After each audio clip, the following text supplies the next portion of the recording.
Wandera, Mr. Egesa Ronald, Mr. Kizito Luis, Mr. Aziz Kitaka, Uganda Law Society Council members joining online, and those who are present here. Ladies and gentlemen, I yet welcome you to our 11th series of Radical New weekly press and public engagement. We appreciate your presence and commitment to these important discussions. Today, we shall discuss an important and timely topic: legal tech and consumer protection in finance. As the world rapidly advances in both technology and financial systems, it's crucial for us as lawyers to stay ahead of these changes. In our role as legal advisors to our clients, we must ensure that our clients are well informed, equipped to navigate financial transactions safely, particularly in the digital space. By understanding the intersections of law, technology, and finance, we can better protect our consumers and uphold their rights in an increasingly digital economy. Today, we are joined by 4 distinguished speakers. Mr. Samuel Wandera, and is the Executive Director for Financial Intelligence Authority. We also have Mr. Kizito Luis, a partner at Pentagon Advocates. We have Mr. Egesa Ronald, the Chief Executive Officer of Magezi Harvest Limited. We also have Mr. Kitaka Aziz, the Executive Director of ED Legal Uganda. We look forward to a fruitful engagement and discussions. Once again, thank you for all being part of this conversation. Thank you.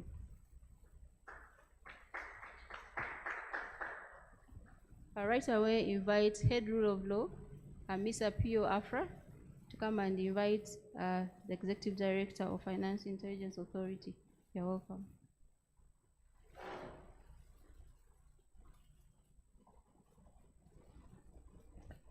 Thank you, CEO. Good morning, everybody. Our first speaker is Mr. Samuel Wandera. He is the Executive Director of Financial Intelligence Authority. He is an economist, a certified Prince 2 member in managing successful programs in a controlled environment. He is also a certified public anti-money laundering specialist. He is a country peer assessor on anti-money laundering and anti-terrorism finance matters. He has a wealth of knowledge in strategic planning, stakeholder management, risk management, and financial analysis. He previously served at the Ministry of Finance, Planning, and Economic Development in various capacities. He is also involved in setting up an operationalization of the anti-money laundering and countering the financing of terrorism framework in Uganda. He has been the Director of Compliance and Training at the Financial Intelligence Authority. He is passionate about AMLT, CT compliance, public awareness, and stakeholder engagement on AML-CFT matters.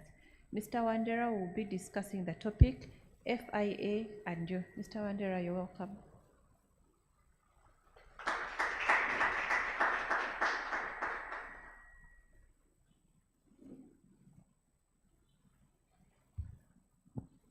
Thank you very much for inviting me to come and share with you the work we do at the Financial Intelligence Authority, and to inform you that you are our key stakeholders in ensuring that our country is safe and that the profession is not used to facilitate money laundering and terrorism financing. Allow me bring you greetings from the board and management of the Financial Intelligence Authority, and we are happy that you have considered us to come and share with you the knowledge which is important in the execution of your work. According to the Financial Action Task Force, and according to our own anti-money laundering law, CAP 118, they are designated entities who may be misused for facilitating the crime of money laundering and terrorism financing, and the legal profession is one of them. So I'm going to take you through an overview of some of the key issues you need to know, and as lawyers, you need to pay critical attention to the issues which I'm going to share with you this morning. Like I indicated, the Anti-Money Laundering Act, CAP 118, is the law FIA applies to enforce the legal requirements to combat money laundering, proliferation financing, and financing of terrorism. However, there are other legislations relating to the predicate offenses which support Anti-Money Laundering Act to implement Uganda's AML safety framework. Particularly, Section 20 of the Anti-Money Laundering Act establishes the Financial Intelligence Authority as the central agency of government which is responsible for receiving, analyzing, and disseminating financial intelligence. The FIA works with other law enforcement agencies, supervisory authorities, and competent authorities to protect the financial sector from being abused by criminals seeking to launder proceeds of crime or to fund terrorism activities. By way of definition, there are several definitions of money laundering, but for purposes of this discussion, I want to refer to the process. I want to refer money laundering as a process through which criminally derived proceeds are concealed to give them appearance of legitimacy through a series of transactions in which funds are cleaned. Criminals do this to enjoy and maintain control of criminally derived proceeds and ultimately provide legitimate cover for the source of their income. It therefore includes disguising the nature, the source, location, disposition, or movement of the proceeds of crime and any activity that constitutes crime under Section 119 of the Anti-Money Laundering Act. Therefore, for money laundering to take place, there must have been a commission of a predicate offense which results in benefits, gains, or illicit funds to the perpetrators. So the perpetrators will attempt to conceal the fact that the funds were generated from criminal activity through various processes and transactions, which may also involve other individuals, businesses, and companies. So what we are saying, that the process of money laundering starts with a commission of another crime. Let me give an example. Internationally, there are about 22 crimes which are committed for the purposes of generating funds to the criminals. And therefore, once a criminal has committed this offense, let me give an offense of corruption, tax evasion, counterfeiting, drug trafficking, or wildlife crimes. So that's what we call a predicate offense to money laundering. So once the criminals are in possession of these funds, then they find a way of disguising the source such that they want to delink the criminal activity from the proceeds which they are now holding. So when somebody is keeping money at his home, he has committed a predicate offense, but the moment he brings these funds into the economy, that's when the laundering process starts, and that's what I wanted to emphasize. Therefore, the process to launder the proceeds is a complex process, and it usually has a number of stages which criminals use. One of them could be called the placement stage, which is the first stage when criminals introduce these funds in our financial system. The second stage is what we call the layering, when the criminals try to move funds within the financial system. It could involve moving funds from one jurisdiction to another, from one bank account to another, to try and disguise the trail such that they can enjoy the funds. And the final stage is the integration. That's when now the criminals buy assets and own these funds to appear legitimate, and some of the integration process now creates legitimacy in terms of the proceeds. The other issue I want to bring to your attention is terrorism financing. Terrorism financing is the act of providing support to terrorists or terrorist organizations to enable them carry out terrorist acts. It involves mobilization of funds, movement of funds, it involves training of terrorists, and sometimes the storage of these funds and the use. So the similarity of these two crimes is that they disguise, a money launderer will disguise the purpose, the source of the funds. And usually the source of funds is from illegitimate activities. The terrorist will disguise the purpose to which the funds will be used, and sometimes for terrorists, these funds come from legitimate businesses which they operate. However, they will hide the purpose that these funds are going to be used to commit terrorism. In Uganda, we are very familiar about terrorism, and it's the only thing we see when it happens. But before a terror attack, there has been mobilization of funds, there have been recruitment of terrorists who are going to commit this act, and there has been movement of funds within the financial system to support this action to happen.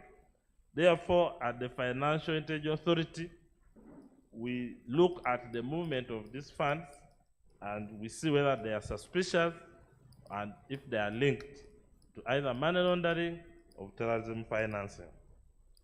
Of course, proliferation financing basically deals with weapons of mass destruction, and basically it involves the processes of acquisition, stockpiling, storage, development, transportation. It could be transfer or export, transshipment, or use of weapons, nuclear weapons, or chemical weapons, biological weapons. So the people who are involved in facilitating proliferation financing will use those channels, and those are some of the areas which are supposed to be monitored. And the money laundering and financing of terrorism is a global challenge. It does not involve a single country. It is transnational in nature. Laundering can happen from Uganda, and the funds are sent in another jurisdiction where it is concealed and used for acquisition of either properties or wealth to the criminals. And therefore, there is a global response for us to ensure that this crime is addressed in all countries in the world. As I speak now, Uganda is hosting the Eastern and Southern Africa and Money Laundering Group meeting, which is going to take place in Munyonyo, to try and address issues related to money laundering and terrorism financing in the Eastern and Southern Africa countries.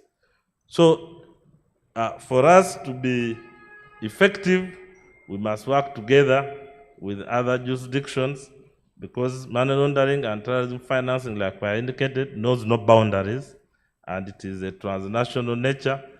And because of that, there is a Financial Action Task Force, which is a body which is tasked to set standards which all countries use. And we have 40 recommendations which every country must implement to ensure that criminals do not exploit any gaps within that jurisdiction to launder the proceeds. Therefore, the Financial Intelligence Authority has about, our mandate involves 6 issues. One is to identify the proceeds of crime. The next one is to ensure compliance with the Anti-Money Laundering Act. The third one is to enhance public awareness and understanding of matters related to money laundering. And I'm happy that as I speak now, I'm creating public awareness in respect to enabling Ugandans to understand issues related with money laundering. Then we are supposed to exchange the information or the intelligence we get with other jurisdictions in terms of ensuring that the intelligence we derive is shared and exchanged spontaneously or upon request with our other counterparts in other jurisdictions. And we have to also ensure international cooperation, because like I indicated, that money laundering is a transnational crime. As the agency which is responsible for fighting this crime, what do we do? First, we gather financial intelligence and we analyze it. Then we disseminate it to relevant law enforcement agencies to ensure that the criminals are prosecuted. We also do the supervision and some enforcement. We supervise and enforce compliance with the law. And in our act, the Anti-Money Act, in the second schedule of the act, lawyers are listed as accountable persons. In some countries, they call them reporting entities because of the nature of the work you do, that your services could be exploited by criminals, and therefore you fall under what we call designated non-financial businesses and professions. I'll be coming to it later. Then also we have what we call domestic and international cooperation, which I'm explaining. We also carry out capacity building and also setting up guidelines to support you to implement your functionalities as lawyers in the DNFPP sector. So, at the Financial Intelligence Authority, we expect to receive about 4 reports from you. One is what we call a suspicious transactions report or a suspicious activity report. These are reports which you as lawyers, you need to file with FIA if any of your clients is operating transactions which are out of range, you think either from the economic value or the information you have about them, you find that this transaction does not match this person's profile given the information you have about your client. So the law requires you to file such a report to FIA. Then the activity, the suspicious activity report, sometimes we refer to the information he's seeking from you as a legal profession to try and help him conceal some of these proceeds. He may not have transacted anything with you, but because he has approached you to seek legal opinion or legal knowledge, and in your opinion, you will be able to suspect that the kind of information he wants from you is suspicious and is related to either money laundering or financing of terrorism. So you are obliged by law to report such an activity to the Financial Intelligence Authority for our further analysis and management. If your clients file with you large sums of money, which are above 20 million Uganda shillings, you are supposed to file with us a large cash report indicating that such a client has transacted thresholds of certain levels. Then we also receive what we call cross-border movement of cash and bearable negotiable instruments. We also receive reports which relate to international wire transfer and also annual compliance reports. So those are some of the reports which are mandatory in the law, depending on the nature of the accountable person which they are supposed to report to us. For this discussion, I now want to focus mainly on the role played by the lawyers and why we think that at the moment there are some gaps we have been discussing to understand who actually supervises lawyers in this country in the AML safety framework. We have a number of reporting centers, but most of them are indicating to us that they are not the supervisory body for lawyers. And if there are any amendments in the legal framework, we need to have a clear supervisory body for the lawyers, because we have the Law Society, we have the Law Council, I'm told there is the registrar. So we want to know in the supervision role to ensure that lawyers comply with AML safety obligation, who should be the responsible jurisdiction for this. Now, in case you are a sole practitioner, or you're a firm, or you're a partnership, and you perform, I want to quote these activities for the purpose of this discussion to guide your operations. If you are involved in buying and selling of real estate, the specified activity of buying and selling of the real estate, it applies to both residential and commercial purchases and sale, lease, mortgage transactions, or transactions which finance a purchase or a sale of real estate. When you are involved in that activity, the Anti-Money Laundering Act requires you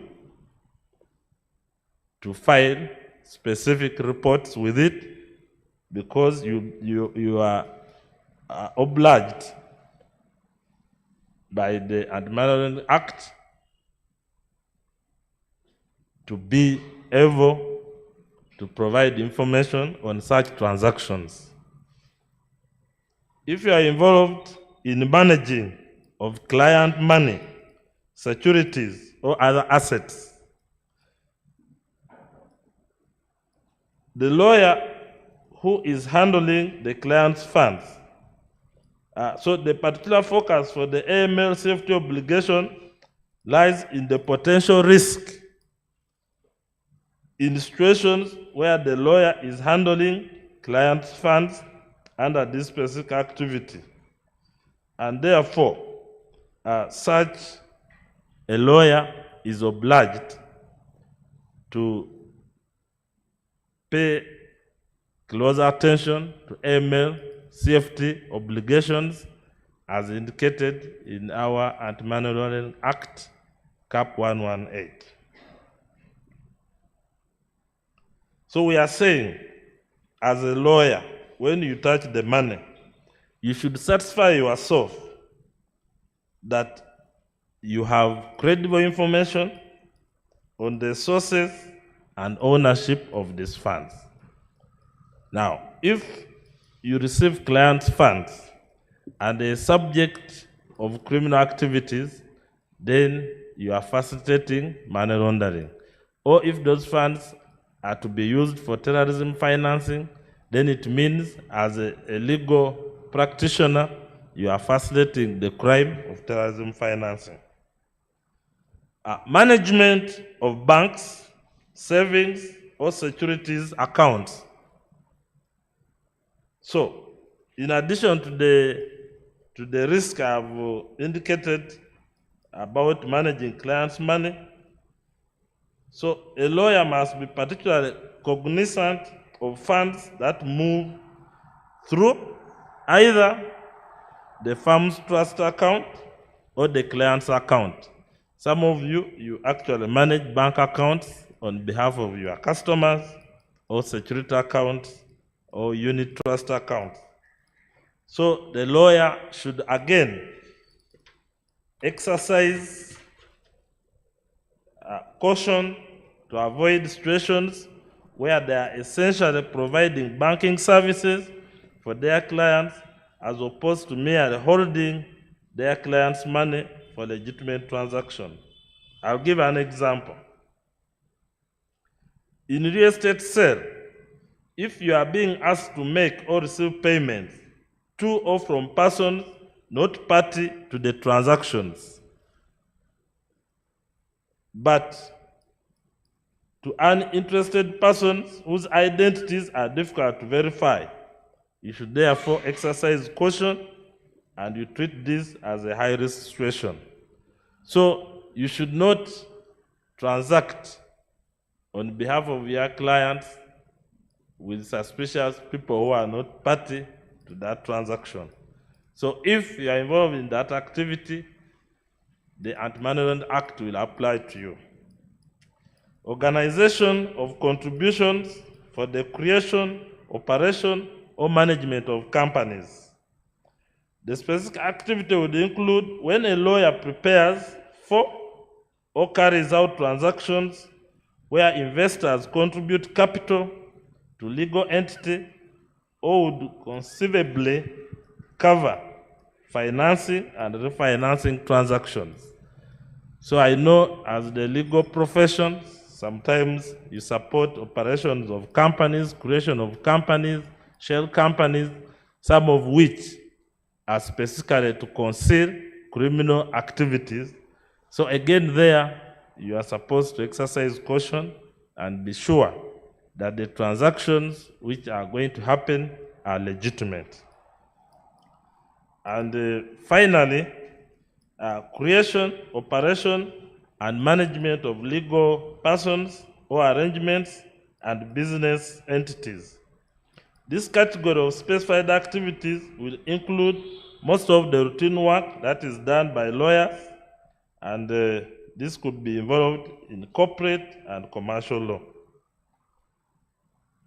However, funds received or held for professional fees, disbursements, expenses, or bail should not be included in the specific activities the specified activities I've mentioned. So as lawyers, there are specific activities which you do, or people involved in the legal profession, which will expose your services to be used by criminals, and those are the key areas you must pay attention and ensure that you do what we call due diligence on such clients whom you are serving.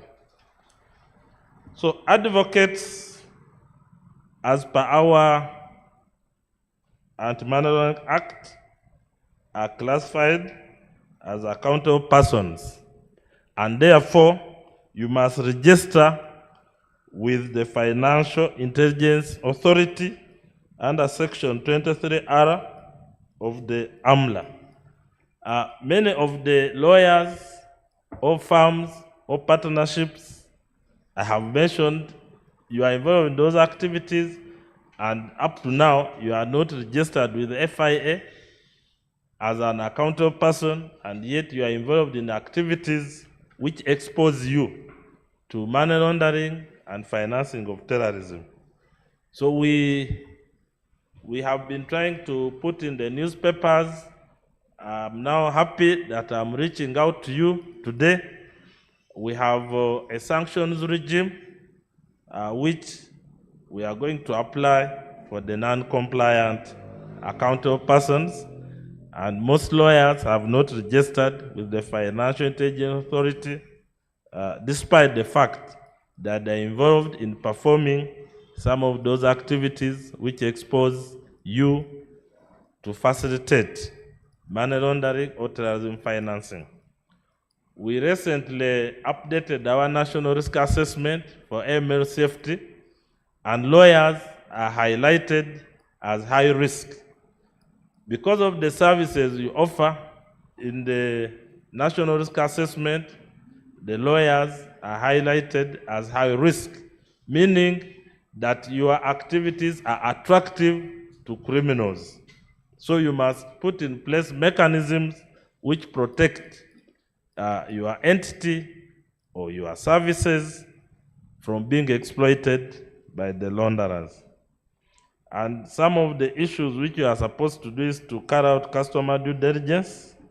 And sometimes if your customers are high risk, for example, according to the standard, politically exposed persons are high risk, and therefore, when you are dealing with a politically exposed person as your client, you are supposed to undertake what we call enhanced due diligence to ensure that all transactions which are going to be conducted through your company, your entity, or your services are not facilitating money laundering processes. The law requires you to keep records for at least 10 years. So lawyers are expected to maintain detailed records of client interactions and transactions for a minimum of 10 years. And therefore, that will include client identification documents and records of their financial transactions through your either firm or your partnership or your companies, or if you are also operating as a sole proprietor, so you need to keep those. I want to touch on something which we call risk assessment. All these things I'm saying, if you don't comply, they attract a fine or criminal liability to you as either an individual or a firm. And we apply what we call a risk-based approach. We don't expect you to do enhanced due diligence on all your customers. There are those who are categorized as high risk. So meaning that depending on the nature of your law firm, the nature of the customers you are exposed to, you are supposed to undertake a risk assessment, and you provide FIA with a copy of that risk assessment of your clients. Now, for those you expect to be high risk, for instance, if your clients are coming from jurisdictions which are high risk, then you are supposed to undertake enhanced due diligence on such customers because they are categorized as high risk. And some of the high risk jurisdictions are those which are on the FATF gray list. As many of you are aware, Uganda was on the FATF gray list because we had deficiencies in our AML safety framework, but were removed in February of last year. So what that means, that before we removed from the gray list, Uganda was regarded a high-risk jurisdiction for money laundering and terrorism financing. Therefore, any transactions which were originating from Uganda or destined to Uganda were required to go through enhanced due diligence to ensure that the transactions are not related to proceeds of crime. That is something we worked very hard as government, and that has been addressed, and now Uganda is a low risk jurisdiction in terms of money laundering and terrorism financing. So you are supposed to put in place internal controls. Law firms must establish robust internal control systems which will help you to monitor the transactions and carry out sometimes independent audit to ensure that your entity is protected from being controlled by launderers. For purposes of this presentation, I have indicated that we have a sanction regime, and I don't want lawyers to fall under our sanctions for failure to comply with the requirements of the law. Because like I indicated, according to our national risk assessment for money laundering and terrorism financing, lawyers are categorized as high-risk entities, and at the FIA, we have been reviewing and analyzing transactions relating to law firms which are sometimes linked to money laundering in the country. So I want to again inform you that because of the nature of the transactions, launderers target your services to hide and conceal the proceeds of crime. And therefore, you must pay attention, be conscious, because for the laundering, you are equally liable as a firm together with your client when we are prosecuting money laundering offenses. You may not only indicate that, you know, these funds were for my client.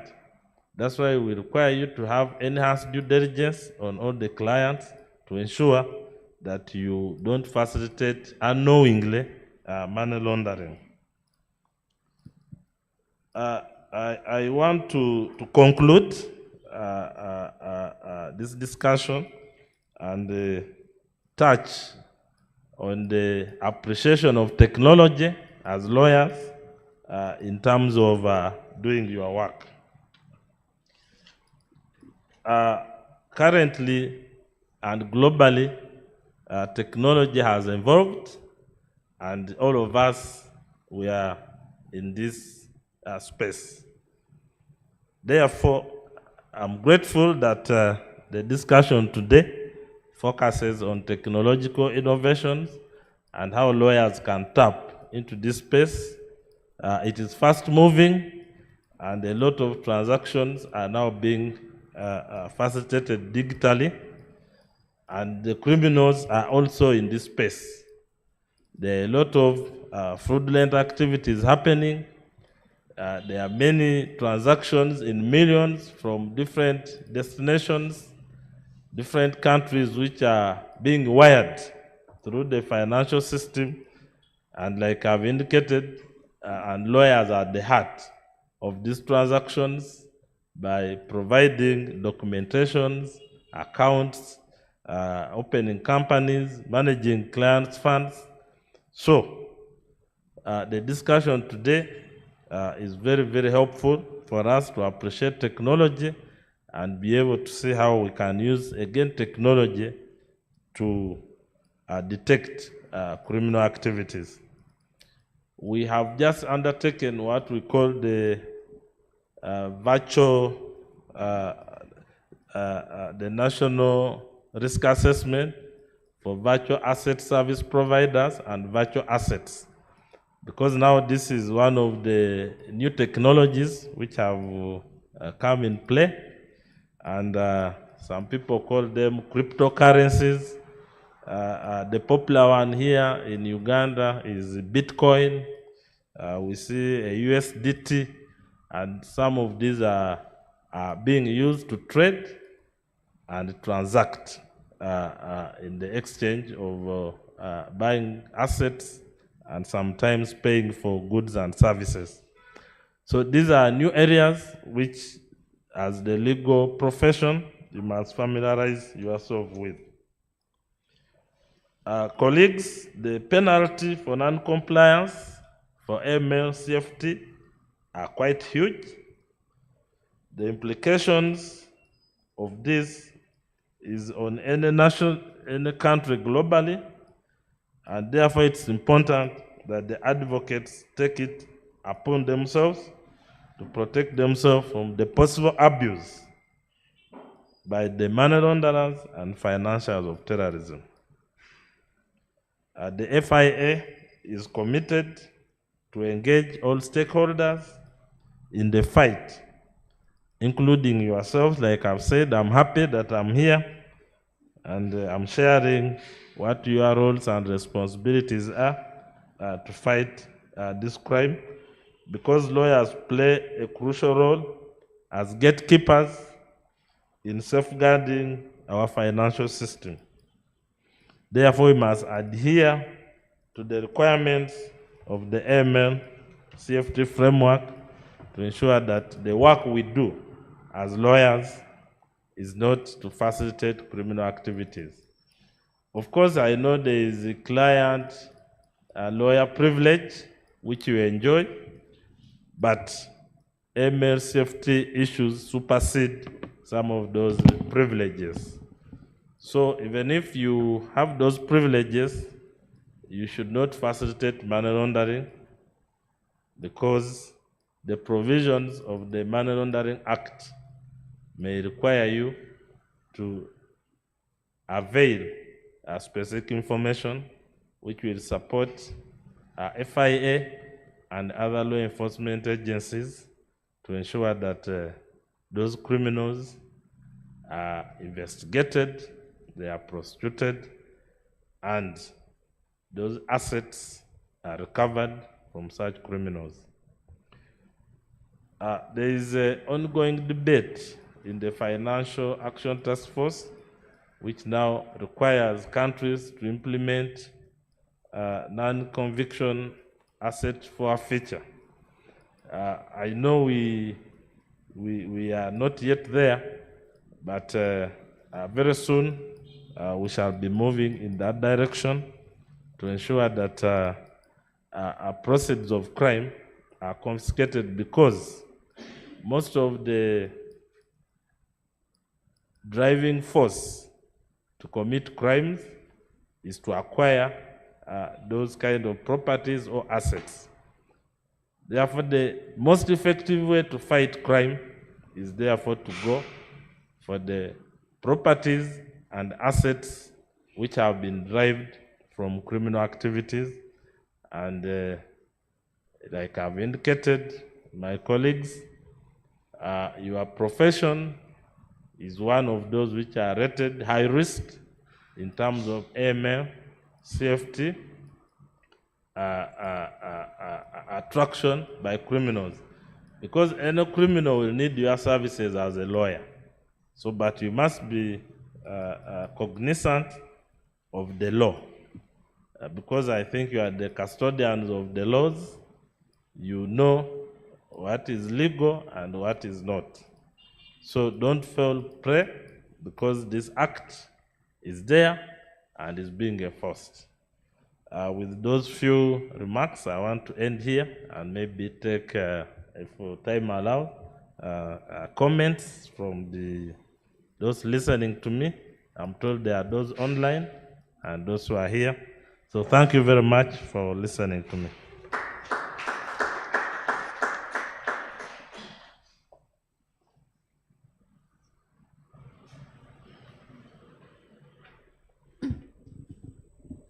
Thank you, Mr. Were, for opening our eyes to areas that lawyers should tread in carefully to avoid being victims of money laundering and terrorism financing. Thank you so much. Our next speaker is Mr. Louis Kizito. He is a lawyer and partner, excuse me. He is a lawyer and partner at Pentagon Advocates and has vast knowledge in the commercial and financial sector. He has advised on a private members bill titled the Capital Markets Amendment Bill 2023 that was presented before MPs. He's passionate about fintech law and other areas such as virtual assets, private equity, capital markets, and banking. He offers legal advice and does transactions on technology startups seeking to raise venture capital for those that are interested. He also advises on other compliance matters that he will let us know. He is a writer and writes articles concerning commercial and business matters in the Daily Monitor. Mr. Kizito will be discussing the topic, Mortgage Refinance Institutions Bill 2025, and you, Mr. Kizito, you're welcome.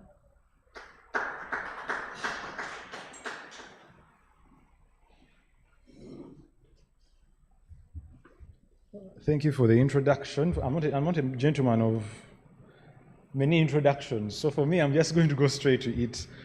I'm just going to thank our previous speaker, Mr. Wandera, the Executive Director of the Financial Intelligence Authority, notwithstanding the fact that I have very many issues with FIA, not as a person, but my clientele. I just want to say that I think they've done a good job getting us off that list, because for some of us who do transactions of this nature, we're always worried if, for instance, I had a transaction in the UK in 20 when we were on the grey list. I think the EU, I don't know if we're still on the EU list.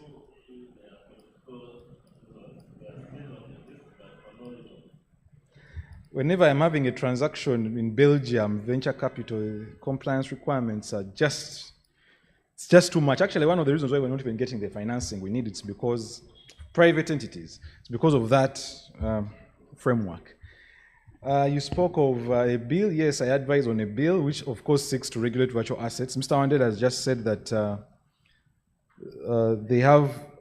in 2020, the Parliament, I think, okayed the amending of the Anti-Money Laundering Act. I think the second schedule to provide for virtual asset service providers. Well, the bill we tried to push through had clauses dealing with virtual asset service providers. Unfortunately, well, it's a private members bill. You never know how far these things go. But the question I will have, and I'm concluding on just the follow-up discussion, is it's going to be very problematic for Financial Intelligence Authority to bring to convince virtual asset service providers to actually be accountable persons in Uganda when we do not have a law that makes it easy to have business. Already in Rwanda, they have a virtual asset service bill. It's a government bill. Kenya actually is undertaking consultations on its bill. So if we make it easier to do business through creating an enabling law, then I think the accountable persons who are virtual asset service providers will find it easy to register. I wouldn't be surprised if it's 1 or 2 in Uganda who have registered. Mr. Wandera will tell us. Anyway, let me get to what exactly brought me here. I think 2 weeks ago, Parliament, through the Minister of Finance, so it wasn't the person who actually tabled the bill, tabled the tabled the Uganda, my goodness, you forgive my brain, it's all over the place, I'm still settling in.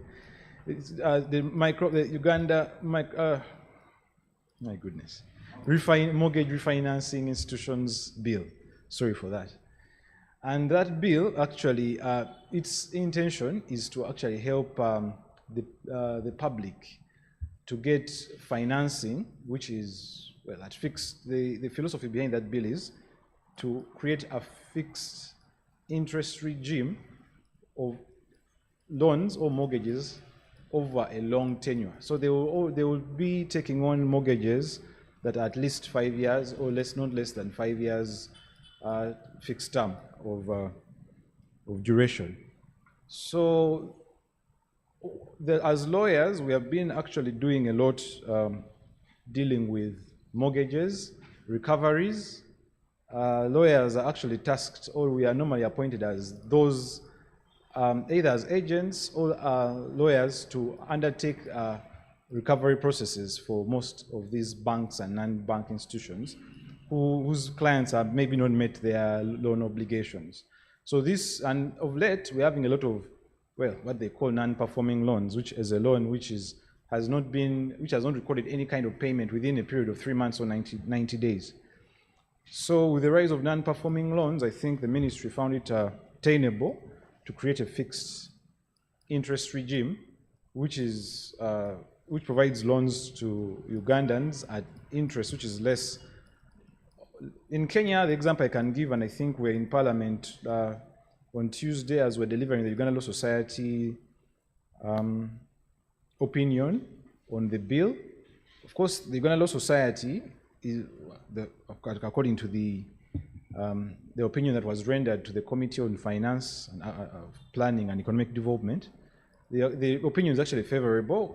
We felt that the law was timely and should pass. I'm not going to go into the details of the technicalities that we told the committee because this is not another CLE program. But on the whole, it's a good idea. It is a novel idea. And in East Africa, we are going to be the third such country to have such a law. Kenya has had a Kenya mortgage refinancing company since 2019. It's been in operation for 5-6 years now. Tanzania has had a mortgage refinancing company since 2011. In Egypt, which I think Egypt is a more forward-thinking jurisdiction in terms of mortgage refinancing, they enacted their law in 2001, but they said operations in 2008. So why is this important to lawyers? As lawyers who undertake a lot of recoveries for clients, of course, we provide a lot of advisory services to financial institutions, to businesses, and to everyone who's actually trying to do some sort of liaison with a financial institution. Now, the aspect of refinancing, if I'm to explain, refinancing is getting new money to pay off an old loan, something of the sort. But the concept of refinancing comes in to actually help the financial institutions that have been suffering from something called a liquidity mismatch, or maturity mismatch, sorry. Banks have been using, and the memorandum is very clear, the banks have been using short-term or commercial customer deposits or short-term money to actually do loan obligations that are either long-term or long to medium term. And now that creates a maturity mismatch where they have to embark on a recovery process which is very aggressive. And like most of us know already, once a bailiff comes knocking and after the execution has been sanctioned by the courts, it's problematic. And of late, after COVID, we saw a lot of aggressive recoveries in the mortgage financing sector. My discussion is not going to be long because, again, like I said, the bill is not a very long piece of legislation. But the advice we gave to the committee and I think government at large was there is Bank of Uganda was thinking, or not even thinking, it's a plan already, and they made it public because the governor has been on record stating that they're going to offer a product called something called, and I don't want to bore people, I know. So these things, actually today is a very strange day because rarely do we discuss such interesting topics to a few. So there's something called, or an instrument called a mortgage-backed security. Now, most of you follow the financial crisis of 2008. You have heard of that word somewhere before. A mortgage-backed security is an instrument where now you know banks offer mortgages. Now you bundle all these mortgages and you turn them into something that can actually be invested in by investors, and maybe it can even preferably trade on the financial market, stock exchange. So to recap, and I know this is not a very palatable area, but I'm also going to be slow as I can. A mortgage-backed security is a security it derives underlying value from mortgages. So a mortgage is not a tradable asset in the financial markets. So what happens is you create a special purpose vehicle. Okay, that's what other jurisdictions do. What we'll do here will be subject to what the central bank and the regulators will decide. But you turn these mortgages in bulk into something that can qualify as a security, which is actually offered to the public to invest, either to the public or select investors. So lawyers, this is going to be a very new area that will warrant a lot of training, a lot of knowledge. Now, with the mortgage-backed security, the caution that I think, put out there, because I think the intentions are clear. I don't think we're speculating here. The central bank and the governor have come out and stated clearly that one of the principal instruments that is going to be issued by the mortgage refinance company, or companies, but I think it will be one, will be a mortgage-backed security. Now, mortgage-backed security, and we advise adequately that it is something that, and the central bank should try to align it with the existing securities laws. We don't want to fall into trouble where a security is issued and then it's not adequately regulated, it's not adequately supervised, or it's within something called an over-the-counter trading. Over-the-counter trading is something that is not, which is ideally not regulated. It can be regulated, but ideally it's a private arrangement between a buyer and seller without necessarily going to the public to ask to meet the scrutiny that other securities like bonds and shares require. So the advice I think the Law Society gave was, yes, mortgage-backed securities are an international practice. They actually help deepening the financial markets. But again, the central bank, like was advised, is not a securities regulator. Guys, am I speaking gibberish? Eh? Oh. I don't want to speak like as though I'm in some weird convention somewhere in New York. I really don't want to do that today. So if I feel, even online, if you feel I am discussing something that is weird, please tell me. You just put up your hand and say, Louis, you're discussing things that are... Okay. No, but at least the facial expression should show that these things are funny. Eh?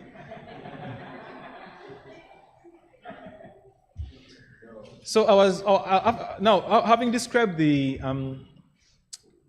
concept of a refinancing company, refinancing, mortgage-backed securities. I think as lawyers, this is going to be a timely move in that we are waiting to see if the agreements that will be signed or the capital that will be raised by this company will actually help lower the interest. Because in Kenya it has worked, and then the Daily Monitor actually wrote an article not so long ago where I was stating that the Kenya Mortgage Refinancing Company has been fairly successful in that it has managed to offer loans at a fixed interest, and these loans span longer maturities. And normally these loans now, like the KMRC loan, actually has a fixed interest of less than 10%. So what happens and what will happen in the future, I think we've been seeing it unofficially, not unofficially because assigning loans is illegal under the Mortgage Act, yes. But what we're going to see increasingly is loans will be actually taken off the balance sheet of certain banks so that the banks free up capital to offer new loans. Now, one of the philosophies and the objectives of the bill is to actually reduce the housing crisis. Housing crisis, very few people in my age bracket or below can afford to build a house of 300 million and above, even slightly above 200 million. So with this mortgage refinancing, hopefully the housing crisis or the housing deficit that has been suffered, because when you go to the website called UN Habitat, which stipulates the housing that a middle income person should attain, Uganda is actually not faring so well. So it actually makes sense for these interventions to happen. Though, like some members on the committee actually stated not so long ago when we appeared before them to deliver their opinion, they expressed some skepticism whether it will work, given the fact that certain agricultural refinancing loans have been offered at the same rate of interest like the normal loans that the banks are offering. So we wait to see. I cannot really preempt that. You know, every country has its context. Our Ugandan context will be determined when we see everything in action. So to conclude, and I did not want to have a very long discussion today because, one, I don't want to be at the risk of boring people. Two, I don't want to be very technical. Three, for me, my intention here is actually to create awareness, to stimulate people's minds, to open up people into these areas of law, because now, like, mortgage refinancing has two aspects to it. It has an aspect of getting capital from what you call the capital markets, and then dispersing a loan in line with banking practices. So it's a disruptive capital market strategy to offering money to banks that are going to give loans. Now, whether you guys have understood me or not, but I'm sure you have. I should not dumb down my audience. You know, dumbing down an audience is also not a good practice. But to conclude, I will state that one of the weaknesses and the things that should be solved is we have a lot, and those that have been a lot in land transactions have been saying this. Remember, a mortgage is secured on land. So it's an instrument that is secured by land. And when you create an asset that is backed by a mortgage, which is going to be traded in the financial markets, I mean things like stock exchange, Ghana Securities Exchange, that's the area. So when you create a mortgage and then you package those mortgages and you do something called securitization. Securitization is when you turn something that has no liquidity. By liquidity, I mean does not have trading value. So you turn a mortgage, which ideally is not like a share, which you can on the stock exchange you can trade and buy easily. So you turn it into something called a tradable securitization. Now, when you do that on underlying assets that have a lot of fraud, all the transactions have double titling. So I would think the Law Society would contribute a lot in advocating for streamlining the land governance, land administration, because again, we're already having those challenges. So if again, we have an asset which is called a mortgage-backed security, which is backed by underlying assets, we are the underlying issues of fraud, the legalese are being impeached somewhere, it can actually create a lot of uncertainty in the market, and also can create what they call systemic risk. Systemic risk is when a small fault somewhere just cascades and turns the entire financial system into a house of cards that just crumbles on itself. So some small, you just, for instance, some of you that have tried to bundle cards into some sort of upward arrangement, cards we play, the matter to.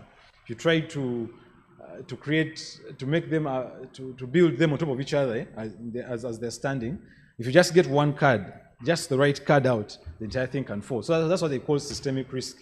One aspect, for instance, if you're going to get bricks that are not really plastered together through clay, you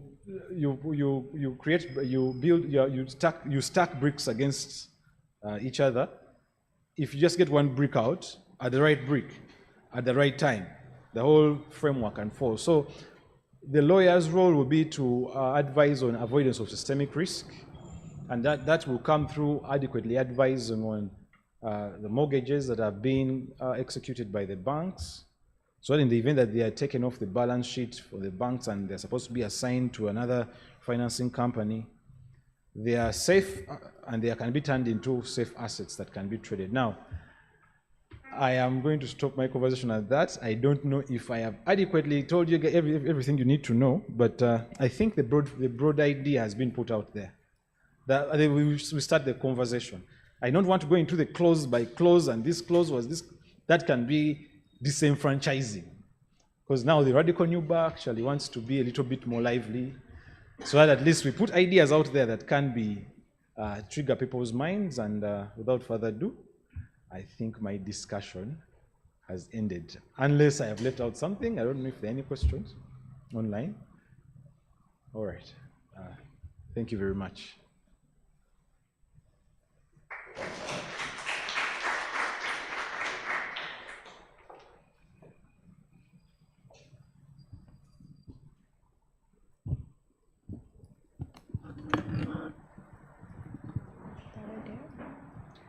Thank you, Mr. Kizito, for stimulating our minds to mortgages. I hope everybody is stimulated. No, we're going to do Q&A.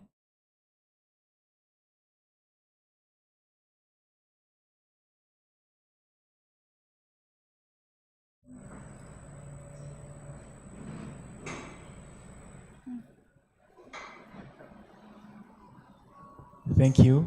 Thank you so much, our dear speakers. Mr. Gesa, you're most welcome. Mr. Samuel, thank you so much for sharing the wisdom that you've come along with. Councillor Lewis, we are so grateful. We weren't dampened. The information is very important. You've actually activated our minds, and we really hope this is enough information as we continue to embrace technology, because this is a Legal Tech Week. It's also our mandate to learn these things, because we are agents of the different institutions that you represent, especially Mr. Wandera. We appreciate. Ladies and gentlemen, this is the time for questions and answers, at least for the first two speakers who have given their opinions and positions. Would like to know, especially those who are also online, do not hesitate. This is the time to ask a few questions. Mr. Wandera was open to questions. Mr. Councillor Lewis is also very open to questions, because we all know that the topics are not so common to our minds and our practice, but here we are. This is a time of learning. Do you have any questions, both online and in the house, please? Any questions? Please. So, have you all just been seated, not picking something? Yes? I appreciate Mr. Were for the submission this morning. It was so enriching. Thank you very much. My question is, how does the banks support FIA in noticing that there's some transactions going on? And then how much money can be banked on someone's account that can attract, maybe raising an eyebrow that there could be some kind of money laundering here? If you can help us understand that further. And I also know some lawyers, I've had some lawyers who deal in minerals like gold. Maybe if you can also help us understand if those kind of transactions dealing in gold, because I could get a client maybe from Congo somewhere telling me they're depositing money on my account, but for purposes of dealing in gold. And may I look at it as a clear transaction? So how can we understand that it could be having some bit of money laundering? If maybe we can understand that, it can also support us better. And maybe to Mr. Lewis, when I do a mortgage, I'll deal with the bank directly as a client. Now, if another financial person is going to come up and take up the mortgage, at what level does the client get to understand about these transactions between the bank and the other financial asset. Because for me, my transaction was between me and the bank. So is there a kind of plan to have awareness to the clients who deal with the bank directly before the other people come in?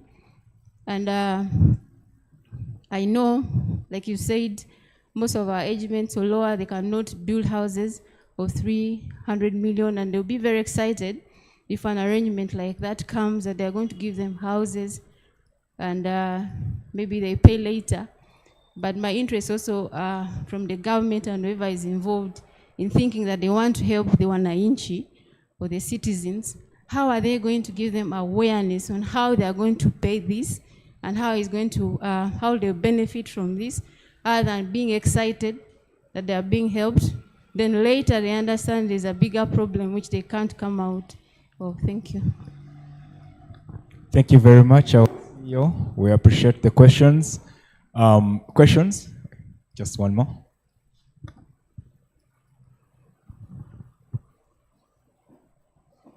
Thank you. My name is Judith Kukunda. I work with Uganda Radio Network. My question goes to the Executive Director, Financial Intelligence Authority. I understand that Uganda got off from the grey list last year in February 2024 after implementing some reforms to do with terrorist financing and money laundering, but we still have theft of money from banks and telecoms. I just wanted to understand whether this affects our credibility in the international industry regarding the Financial Action Task Force. Thank you. Thank you very much. Any other questions? Individually, mine goes to Mr. Wandera also. I would like to know, when you categorize law firms or lawyers as accountable entities, and yet, truth be told, there is not so much information that is out there to the law firms. You talked about one of your mandates being sensitizing the public, including, of course, the law firms. Just a question to you. Have you envisaged that with the number of law firms within reach, within Kampala, are you able to reach out to them individually? Because information put, as you said, in the newspapers, which of course is a public domain, might not necessarily, in my view, be sufficient for law firms. Is it possible that, because if you're operating with in liaison with the Uganda Law Society, there is a list of law firms that are accredited. Is it possible that this information can be disseminated further using some of the other agencies like the Uganda Law Society? Thank you. Then Mr. Lewis, a simple question, because you were very skeptical about the audience understanding you. Are you able to use very simple mathematics of how you can start with a mortgage, and to what extent or where, at what level the mortgage refinancing company comes into play, just by giving an example so that a person can understand from the level of a layman, so to speak. Thank you. Yes, any other questions online? My brothers over there, no questions online. All right, we shall take that for now. Of course, they'll keep coming in. We shall allow that we first take those few, and then we can resume. Thank you so much. Thank you very much for those questions. I'll take the last one first. You indicated that there is limited information to lawyers in respect to their obligations as accountable persons. That is correct. We are cognizant of that challenge. We recently created a working group for what we call designated non-financial businesses and professions, and this include real estate sector. It include the lawyers, It includes the accountants, it includes the casinos and the gamblings, then it includes dealers in precious metals and stones. And in this working group, the legal fraternity is represented, and currently you are chairing that working group. So we hope that we are going to reach out to most of these players in these respective sectors to appreciate their obligations with the requirements of the law. Lawyers, you know, the law is what it is. So if that's what the law states, that's what is. And the Anti-Money Laundering Act states that you are supposed to comply with such obligations as stated in the law. We hope that we shall reach out to many, and also, like I indicated in my presentation, the invitation you have given me today was also a way I could communicate to those who are listening online and those who are in this room. And I specifically indicated areas which will bring you closer to those those AML safety obligations, because the kind of clients you would be serving may be concealing some of these proceeds through the activities you provide them. That's why you need to do specific things as required by the law. The good thing, the law gives you what to do.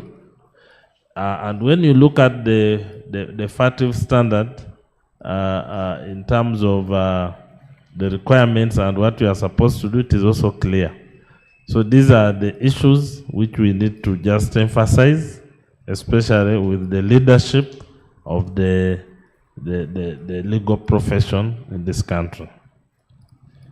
There was an issue about fraudulent transactions which are happening, and whether they will take us back to the grey list.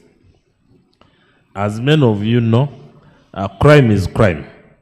And like I indicated, there are about 22 crimes which are committed, but for purposes of either generating proceeds. So the criminals are every day innovative to commit these crimes. Now, what is quite important is that we have a framework which can prevent these crimes to happen.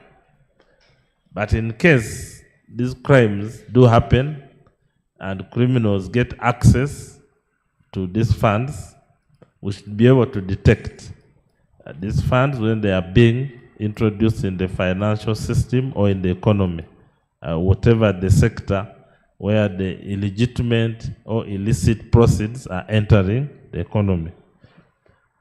What the FATF is concerned with is whether we have a legal framework which criminalizes such crimes, whether we have institutions in place mandated to enforce that these crimes are detected, prevented through the chain.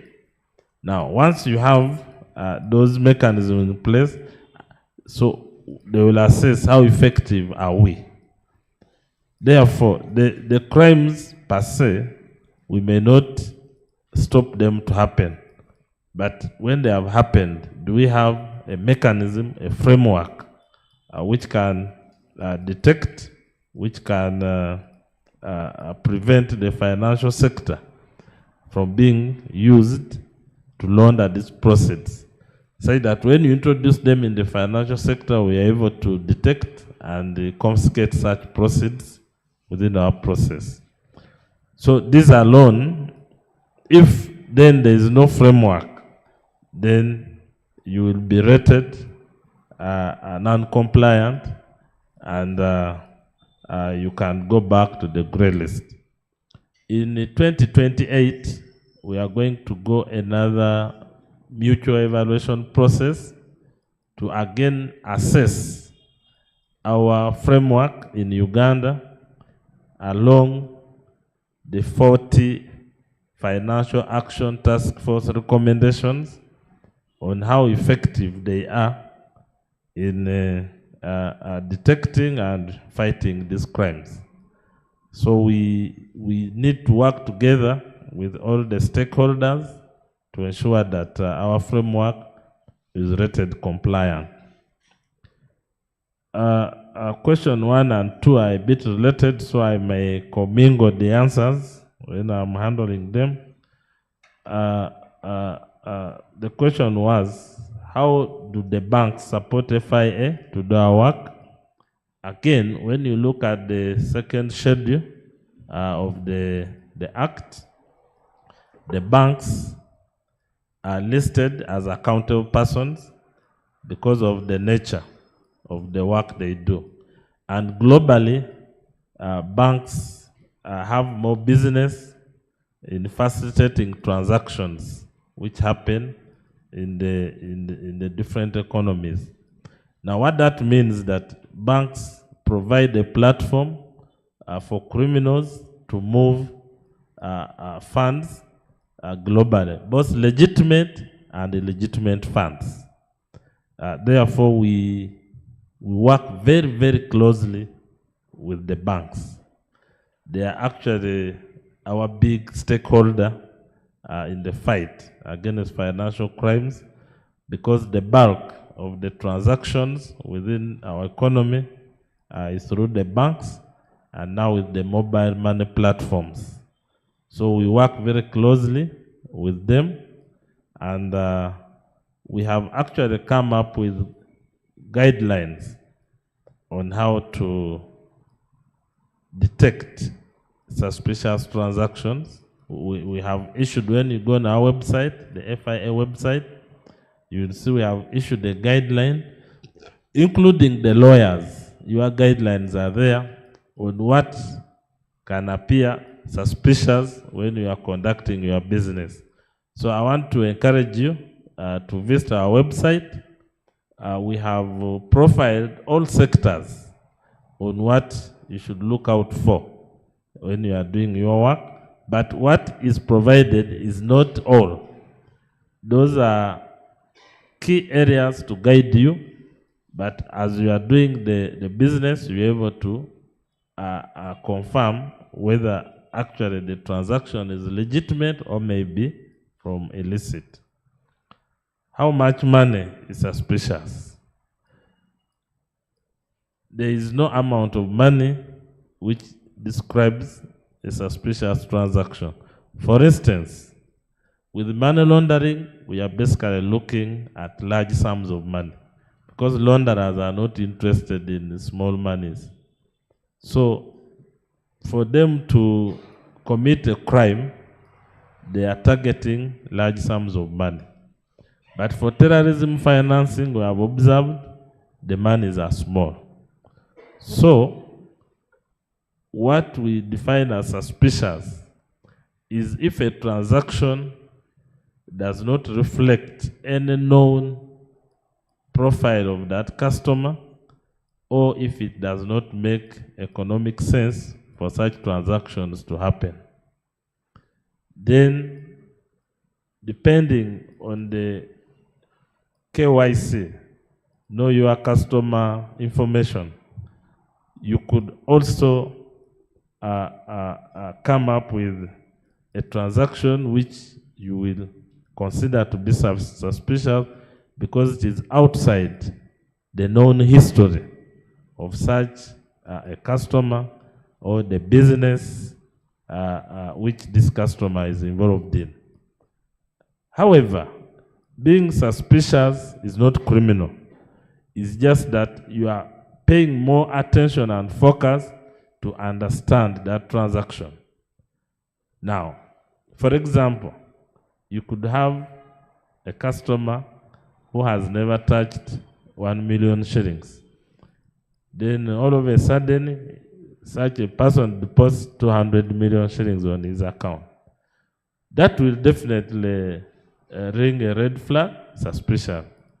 Now, sometimes when you understand the source of this money, the client will tell you, I've sold my land.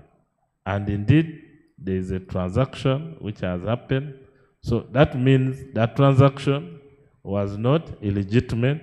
It's only that it is not part of his known history in terms of his personal profile or his account or his transactions.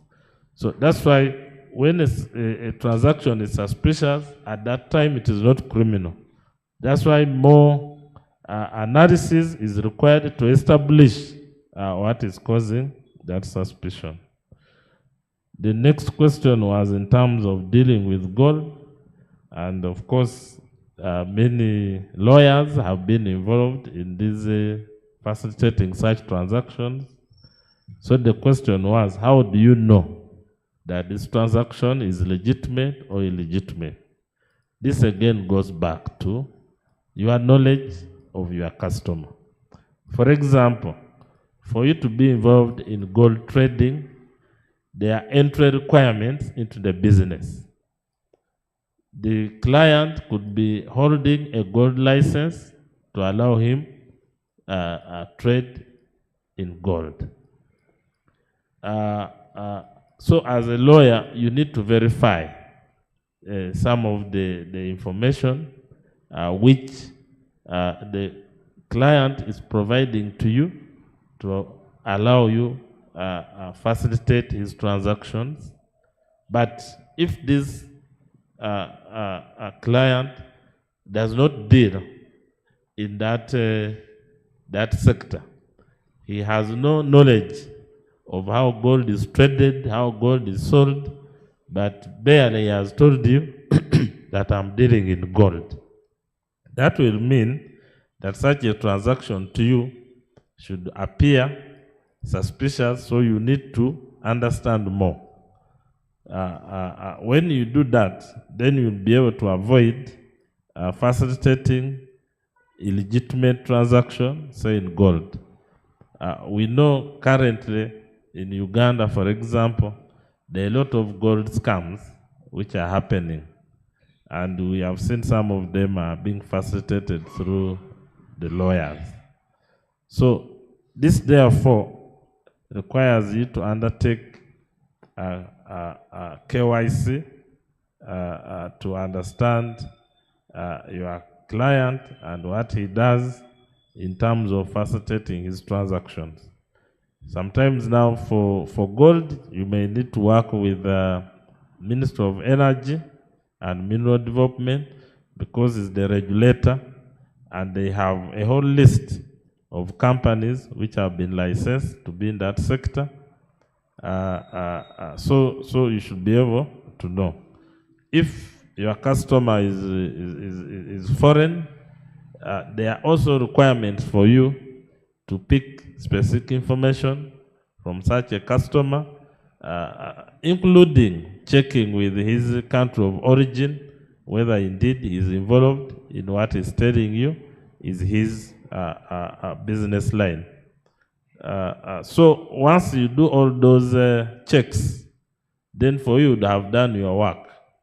And if you remain suspicious, the other obligation you have is to file such a report with FIA. Then the FIA will help to do more detailed analysis to confirm whether such a transaction is legitimate or not. So you have that option if you are not satisfied to escalate to FIA to support you to undertake the analysis of the transactions, and then of course FIA is not obliged to inform you of their findings, but somehow if it is related to criminality, then you see the other legal processes taking place, then you will confirm that the suspicious report you filed was related to criminal activity. Thank you very much. Before you run away, there is one online question that would beg that you answer summarily. Councillor Lewis, just a second. Katushabe Catherine is sending greetings. Colleagues, she says, mine goes to ED FIA. How has the authority been able to diligently perform their core obligations under the Act over and above the other agencies like the State House Anti-Corruption Department? And she continues to say, because we have had instances where other agencies freeze accounts without the knowledge of FIA. Just briefly, please. Thank you.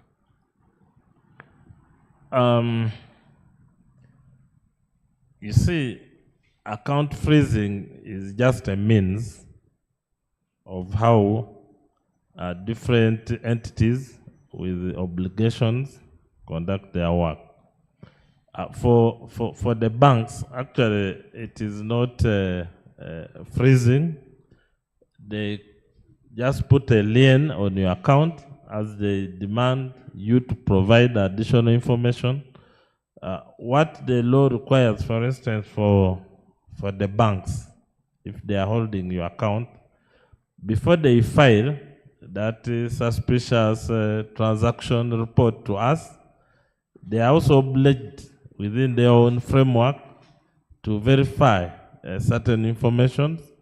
So they will contact you and inform you, we have received this transaction and maybe it is not in line with a known profile about your transactions, or it does not make economic value, or it is originating from a high-risk jurisdiction. All those other indicators which I have already informed you that we have provided on our website.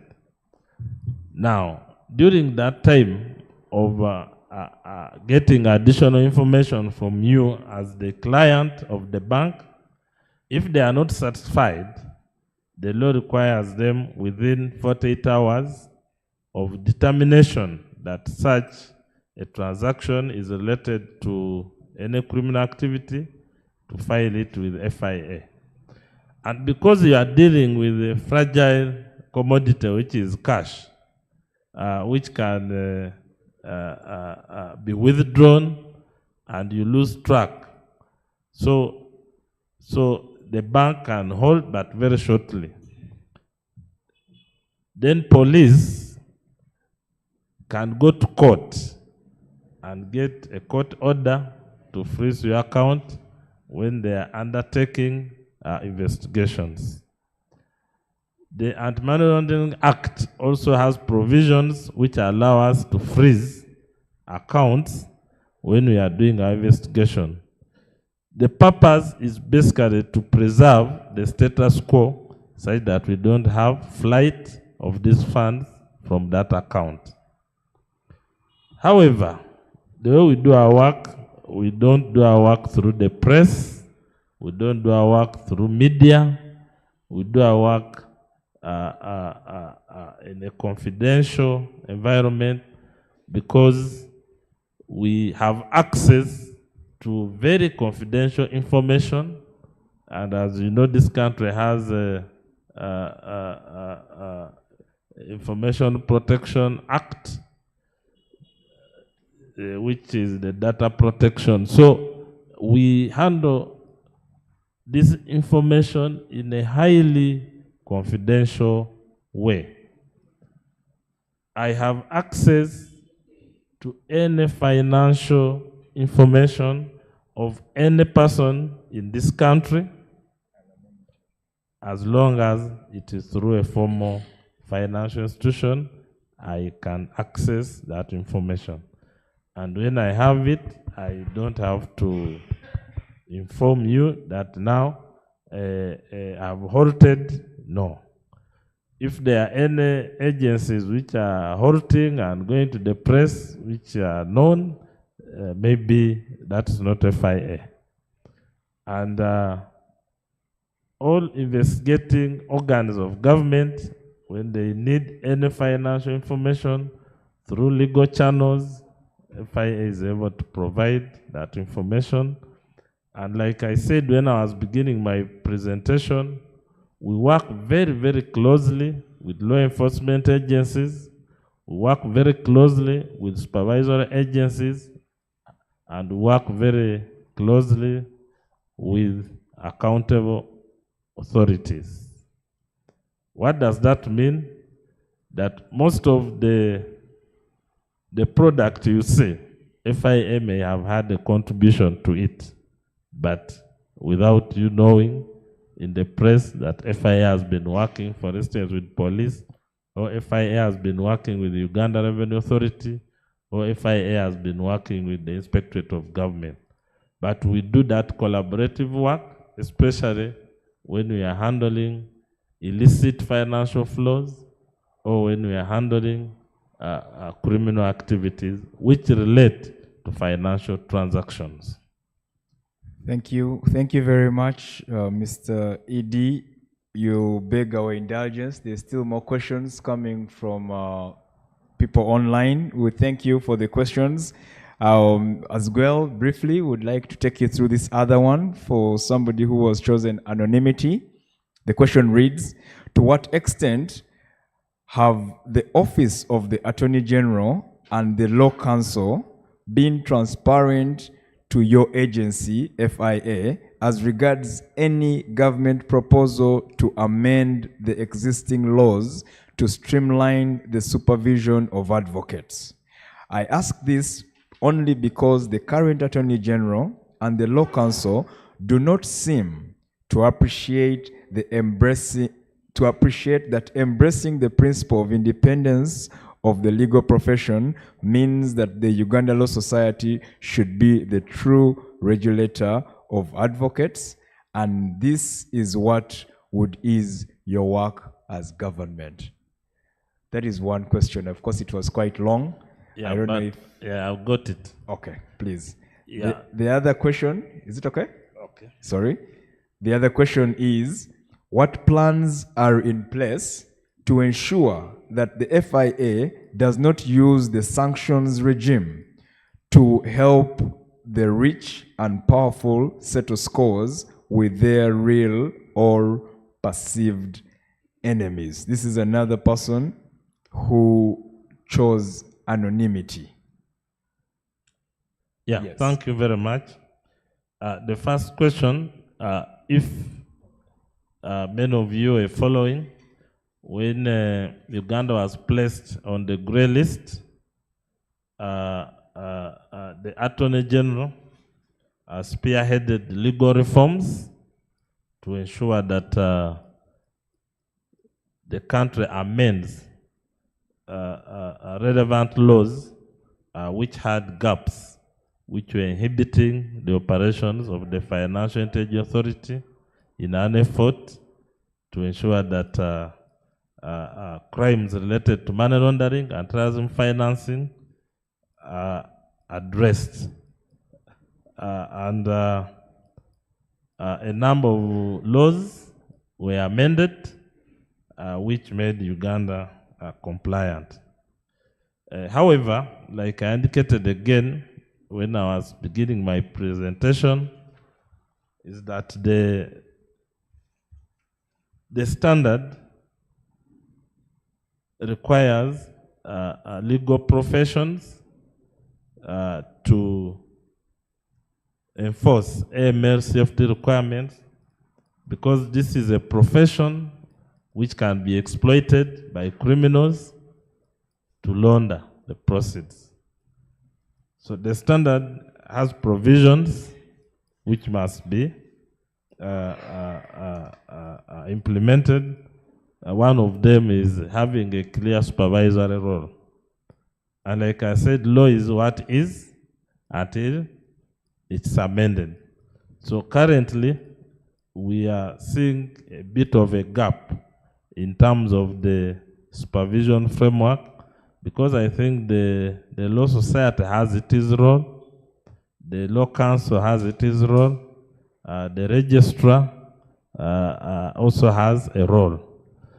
So I think what you need is to harmonize such that maybe we create a supervisory authority to ensure that I'm speaking about AML safety requirements are housed under one entity with the mandate provided in law. I think that is something we are going to work with the Attorney General to have a clear framework, especially before we go for the mutual evaluation process in 2028. Because what that means is that if we don't have a clear mechanism during the assessment, we shall have issues to demonstrate effectively that the legal profession in this country is properly supervised for AML safety. And the second question was the plans which are in place to ensure that FIA does not use sanction regime on specific individuals. Our work as FIA is guided by the law, which I've said the Anti-Money Laundering Act and other relevant provisions in other supportive laws which relate to the predicate offenses. So we use all crimes approach in terms of effecting our mandate. And I want to assure you and all other Ugandans that FIA only does its work which is mandated to do and does not use the sanctions regime it has in place to target specific individuals who may not have committed those kind of crimes. We have a basis on what we look out for, and once that is determined, then we forward it or we disseminate it to the relevant agents of government for further investigation and prosecution. And if it involves proceeds which can be confiscated, then that's again done by another jurisdiction of government.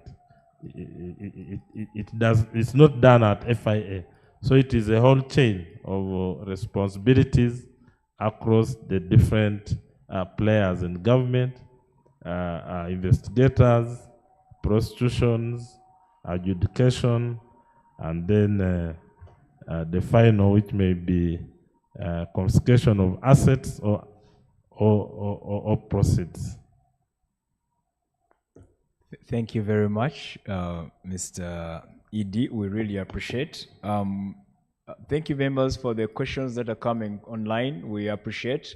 We'll very fast go to Councillor Lewis, who will answer the few questions he has. I wonder how many there are. There is one last one that came. I don't know if you can take record. It's anonymous also. The question reads, is mortgage refinancing and the law on it watertight to ensure the protection of charges on security where the property is used with different financial institutions?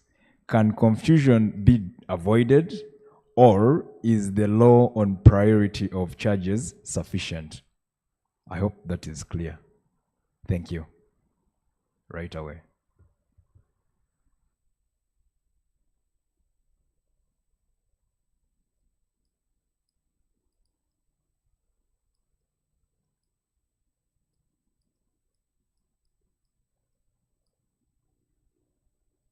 All right, thank you for the questions. Before I delve into my question, I just have a takeaway. I think I might not have a chance to meet Mr. Wandera again, so I just wanted to tell him some few things that happened, I think last 2023 towards the end.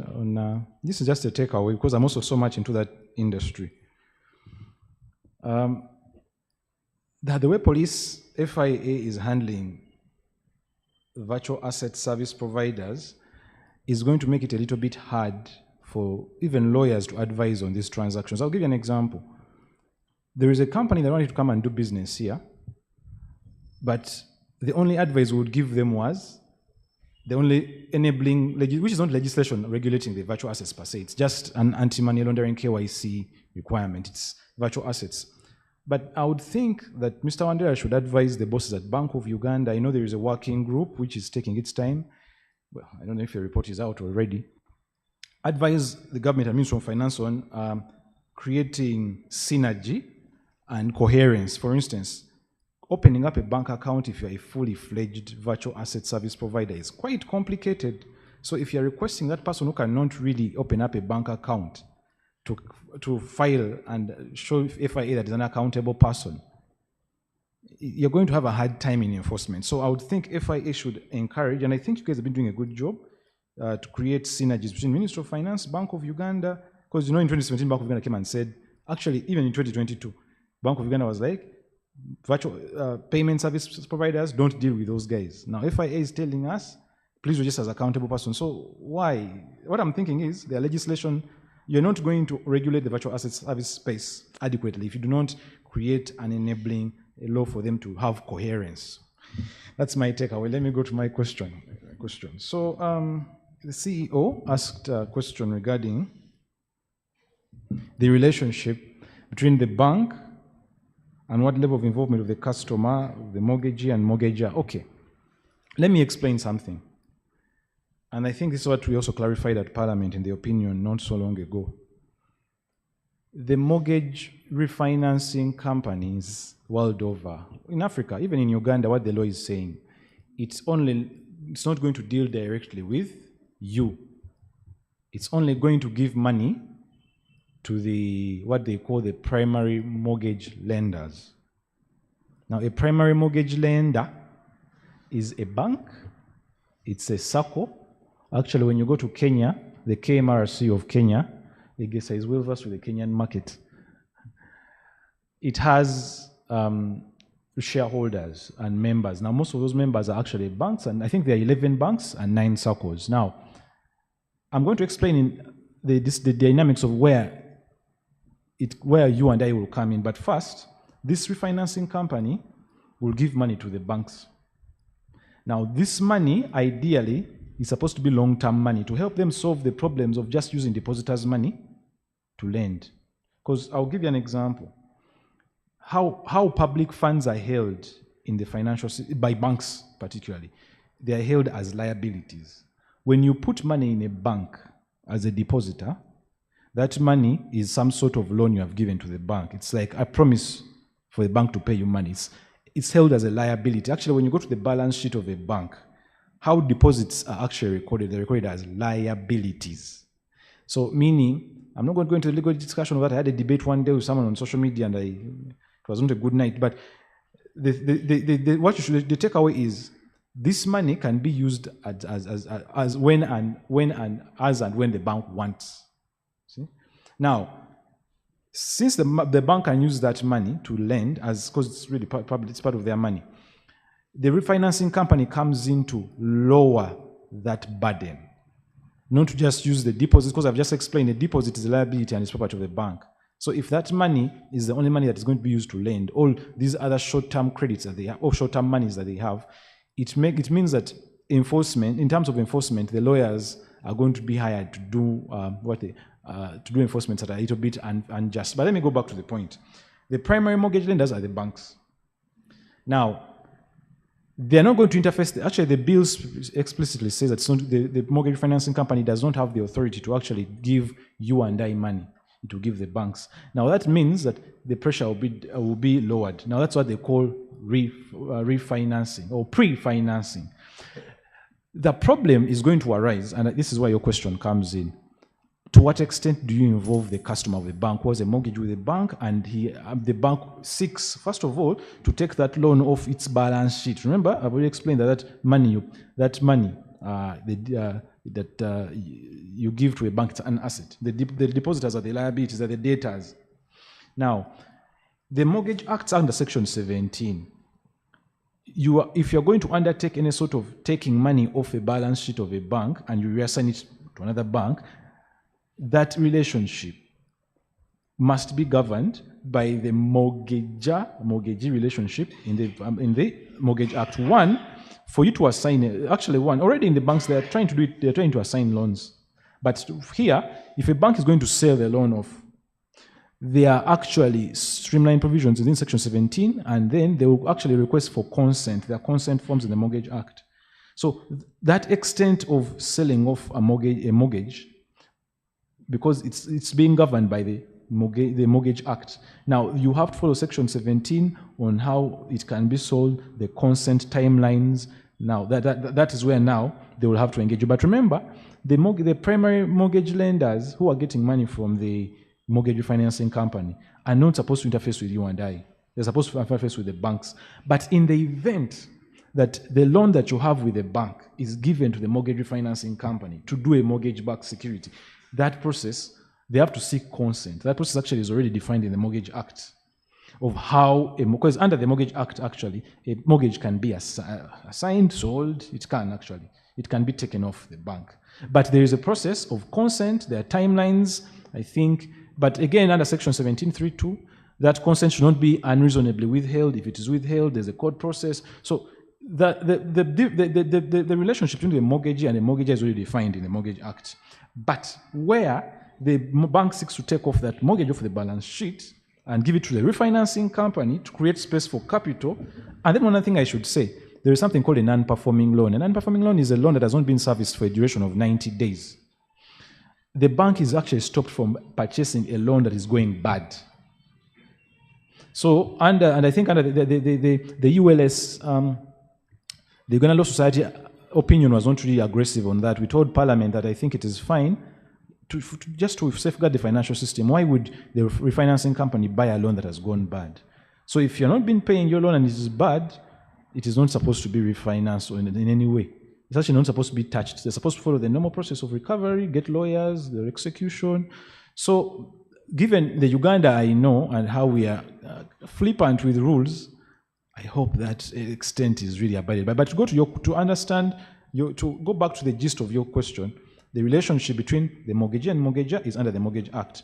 When it comes to refinancing, this refinancing company under the bill, and rightly so, is not supposed to deal with you and me. But in the event like the Kenya Mortgage Refinancing Company does, a mortgage is taken off the bank's balance sheet and it's given maybe to the Uganda Mortgage Refinancing Company, they must actually follow the Mortgage Act on how to assign a loan, on how to take a loan off the books of a bank. There are consent forms that are supposed to be signed.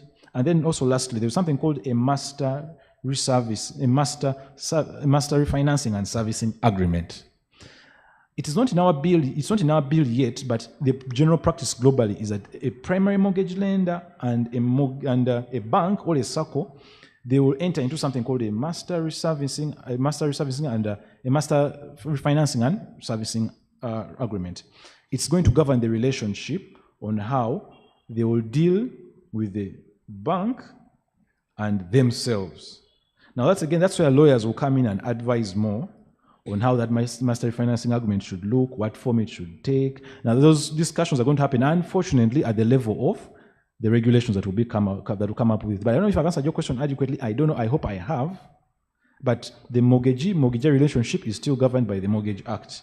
But when it comes to the bank dealing directly, because remember, refinancing, I'm just giving you money to give more loans. There, you don't need to come in, because literally that money will be, actually in Kenya, what they do, the KMRC lends money. I've just explained that the KMRC lends money to the banks. But remember, the KMRC is getting its money from long-term sources of capital, like the capital markets, like the concessional loans they're getting out. For instance, IFC, the International Finance Corporation, is a big shareholder in the Kenya Mortgage Refinance Company. So that long-term capital they get is actually lent to a bank at a very concessional rate. And then the bank, now in KMRC, they lend to banks at 2%. And then the banks are supposed to lend that money at not more than 4%. But now when you're given that money, it's supposed to be at a fixed term of interest of not more than 10%.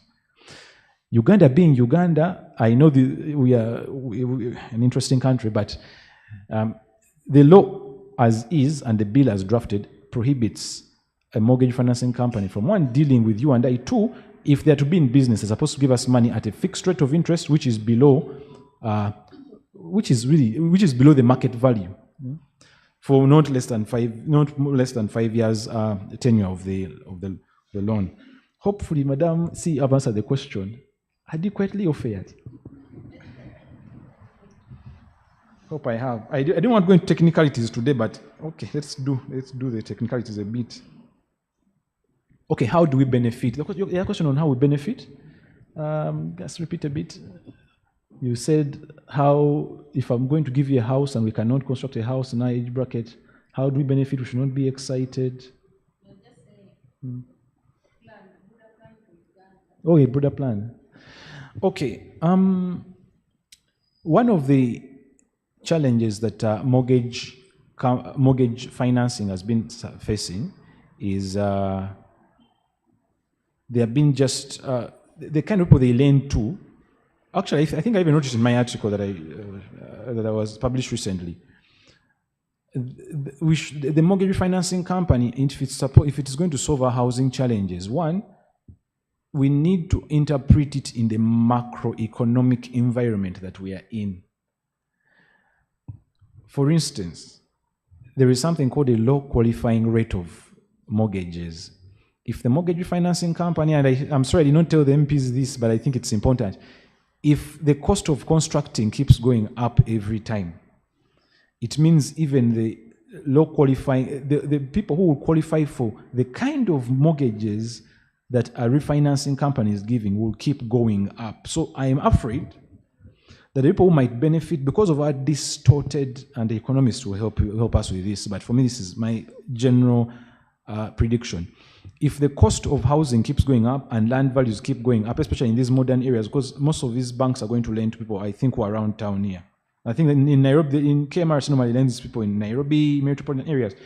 If the cost of construction keeps going up and the mortgage refinancing company does not invest into, or the government doesn't invest into, how to stabilize land prices, the cost of construction, that macroeconomic aspect, I'm afraid very few people may end up qualifying for the loan. I'm very afraid. Unfortunately, I did not say this because I'm not an economist. I did not tell the court. I wanted to say it, but I didn't. So what the bank should do, what the mortgage refinancing company should do is also invest in advising government on construction materials, because the cost of construction in this country is really distorted. Today you buy land at this rate, tomorrow it is at the other rate. So I think the broader plan to get housing in this country will go beyond just the law. The law is a good endeavor, but I think I've just explained that this is supposed to be interpreted in line with our context. Actually, if you look in Kenya and Tanzania, they're also suffering from the same thing a bit, though their land prices are not as distorted as ours. I guess our land prices in Kenya are distorted as much of ours here. No. Yeah. So our land prices here are so distorted, and that's why I'm afraid that. Anyway, they said that the company is supposed to commence business within 12 days of giving them a license. So let's pray. Let's pray. And I think the social media guys should note that thing. Lumbienuma says cut it out and send it. So the other question is simple math. Start with the level of the mortgage. What level? I think I've said that. Yeah. I think I answered that question indirectly. But okay, let me just shed more light to it. Simple math. And I think this discussion has been more engaging than the other one when I was standing. A bit, I feel so. So, how this is going to work? Simple math. I've already told you that unlike in the there's a difference between how money is held in the financial system. Let me start from a broader conceptual analysis. When you put money in a bank as a depositor, it becomes a liability, and that bank owns that money. There's a difference in the capital markets, securities industries, shares, that's that industry. When you put money in that sector of capital markets, it's actually not the money that belongs to the stock exchange. It doesn't belong to the asset manager. It doesn't belong to the broker. It belongs to you. So it's held as an asset under management. Your asset, but it's under management. Now, the distinction I've made when it comes now to mortgages, normally, under the normal arrangement, if I'm going to go to a bank and get a mortgage, that relationship is governed by the mortgagee. And by the way, that's why I was even telling some people the other day that much as this law is here, it needs to be heavily reconciled with the Mortgage Act. Heavily. When I go and get a loan from a bank, from a SACCO, that loan, the bank, wherever it gets the money, depends on, from wherever sources they get the money, maybe deposits, maybe shareholders. that money is their money, and how they choose to lend it is subject to the CBR, but here it's not respected so much. It's also subject to the administration costs of getting that loan and all that stuff. When a refinancing company comes in, ideally, theoretically, they're supposed to bring that cost down, because the mortgage refinancing company is actually going to list the number of companies or the banks and circles it's going to deal with. It's supposed to fight something called informational asymmetry, which is when you're in a financial transaction, the amount of information you have when you're in that transaction will determine the power you have in that transaction. Now, I go to a bank, I get a mortgage subject to its conditions that are determined on internal and external and economic factors governed by the Mortgage Act. Whether it is a charge, no, charges, let me not go there. If it's a mortgage registered under a Milo tenure, it again has to follow the normal processing, the normal mortgagee relationship, the normal legalese we know that side at law school. However, when that mortgage is due and has not actually been serviced, and maybe the bank wants to sell, there is a process that you and I know in the Mortgage Act section. I don't want to commit myself, but there is notice. There is 21 days, the notice of all that is supposed to be abided by. However, refinancing, like I've just explained, if the bank is not going to sell that loan, there will be no need for the refinancing company to actually deal with you. But anyway, it's not even supposed to deal with you, because the bank will deal with you on behalf of the refinancing company, ideally. Last question. Is the bill tight enough on the charges? Whether it's security, whether it's clear. Just read that question one more time. Robert. It reads: Is mortgage refinancing and the loan it watertight to ensure the protection of charges on security where there is property used in a different institution? Can confusion be avoided, or is the law on priority of charges sufficient? Okay. One, just as a general answer I'm going to give to the person who's actually asked that question is, one, the mortgage refinancing bill prohibits dealing with a person who is not a primary mortgage lender. And in this case, a primary mortgage lender is actually a bank or that person who is supposed to give mortgages. Now, charges are not going to be governed by the Mortgage Refinancing Act. However, there are exceptions, and these are things we're going to see in subsequent regulations and things we're going to see in subsequent guidelines that will be given. Now, when it comes to refinancing, if I am giving you, for instance, if I'm Louis here, I'm giving you money to lend another person, that relationship ideally is between you and that other person. Me, I'll be dealing with the bank. So the refinancing company, unless the loan is taken off the balance sheet and it's given to the bank, it's given to and again, even when it's given to the mortgage refinancing company, the problem we are going to face, and like I think the person is asking that question because of something that these securities are going to form.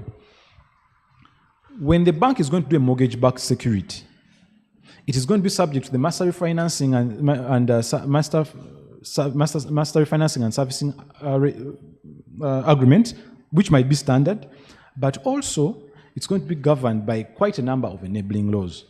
Now, since the primary mortgage lender is the one that's going to deal with you and has got that money from elsewhere, it means that that money, if at all the person is not going to, the bank is not going to deal with you directly. It doesn't need to get the charges onto its balance sheet. The only protections that are going to be offered in a refinancing agreement, if at all it is taken off and sold off to another bank or to the mortgage refinancing company, again, it will still be with the Mortgage Act under Section 1721, all those sections in the notice, and then the master reservicing and refinancing agreement, which is primarily between the mortgage company and the mortgage refinancing company and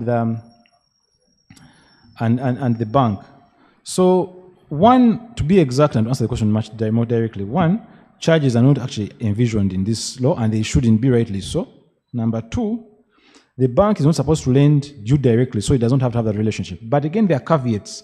If the loan gets off the balance sheet of the bank and it's refinanced, maybe into another bank, or it is packaged into another security, and that's where we're trying to tell government and the Committee of Finance that if these mortgages are taken off the balance sheets of the banks and they are sold off to other banks, or they are creating some sorts of securities that are going to be traded in the financial markets, the protections for the money lender are still those which are in the Mortgage Act. The only problem we have is, of course, we have a lot of fraud, we have a lot of misalignment in terms of the land office. So I envision that the mortgage-backed securities framework, by the way, may fall into the pitfalls of applying banking laws where we're supposed to apply capital markets laws. Guys, am I speaking gibberish? Am I off the topic? To conclude that question, the mortgage refinancing company is not going to deal with you and me, it's going to deal with the bank. Are charges protected and are they adequate? I think the charges as envisioned in the Mortgage Act, even Companies Act, okay, yes, Section 11, Section 105, they are actually adequate. So everything that is going to be actually done in the refinancing agreement is supposed to be read, if at all they're going to deal with you, it's supposed to be read in tandem with the laws that already exist. So that's how I can answer the question. Hope it has been adequate. I'm sorry I've been a little bit tired, but basically that's the answer to the question.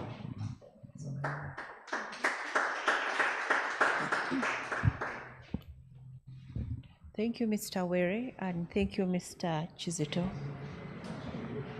Our next speaker is Mr. Kitaka Aziz. He's the Executive Director at Legal Uganda. He has experience in consumer protection law and fighting consumer fraud.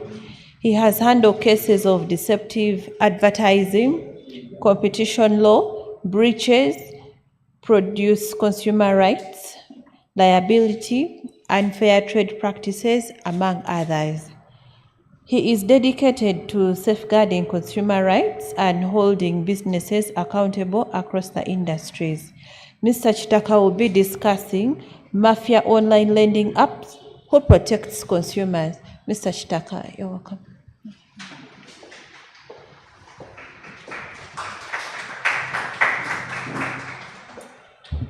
Good evening, everyone. Thank you so much for that humble introduction. I'm the Executive Director at Legal, as articulated by our moderator. And at Ad Legal, what we do is to promote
watchdog and aiming to promote consumer protection as well as combating other aspects concerning competition, anti-competitive practices.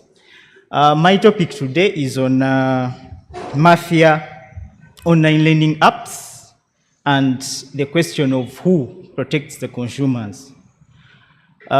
This has been an ongoing discussion for quite some time, and we have always seen advocacy actions by Mr. Egesa. So I believe that we all know about these shark loan online lending platforms and their unethical way of doing things.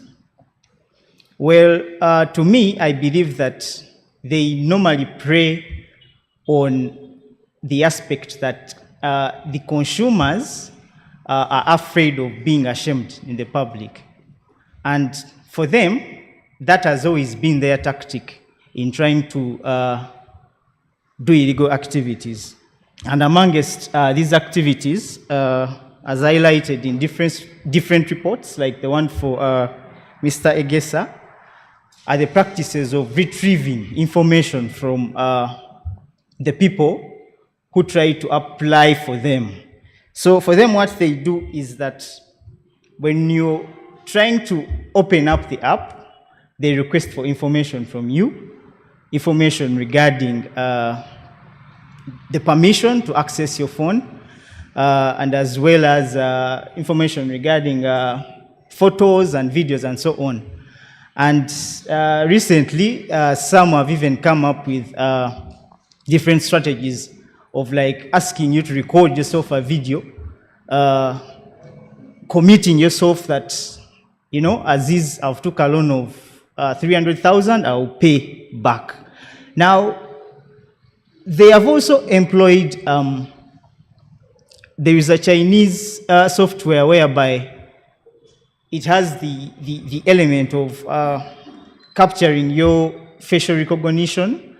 And for phones which use facial recognition platforms to open, they use such software to enter your phone and continue to do different illegal activities.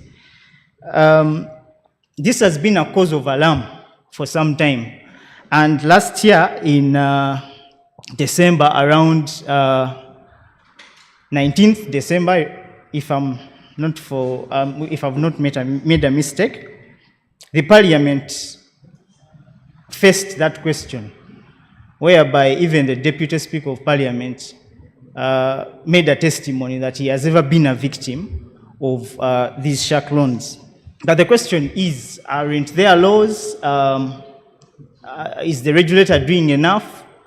The truth is that there are laws, there are different laws, there are different standards and guidelines which try to combat such practices by these online lending apps. Like I highlighted at first,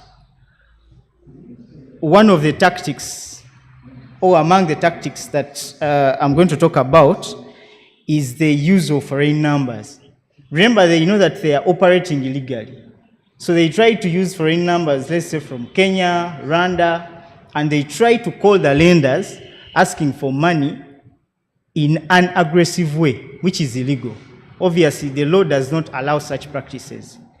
The other is that the requirement by WUMRA, which is now under the Ministry of Trade, is that such platforms are supposed to have places of, physical places of business.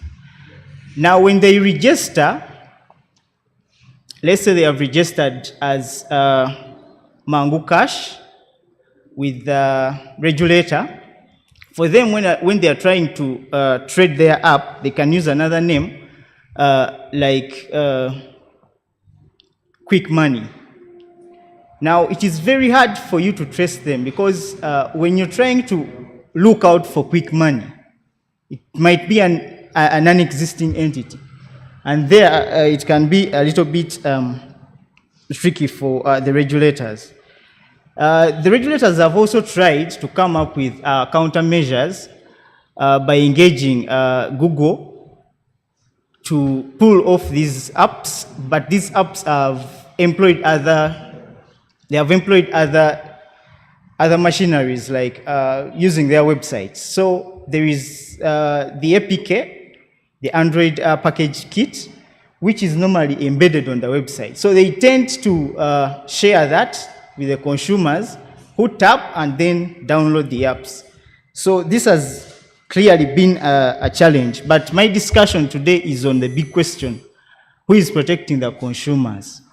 WUMRA, before it was transferred to the Ministry of Trade, it had the mandate to regulate these platforms.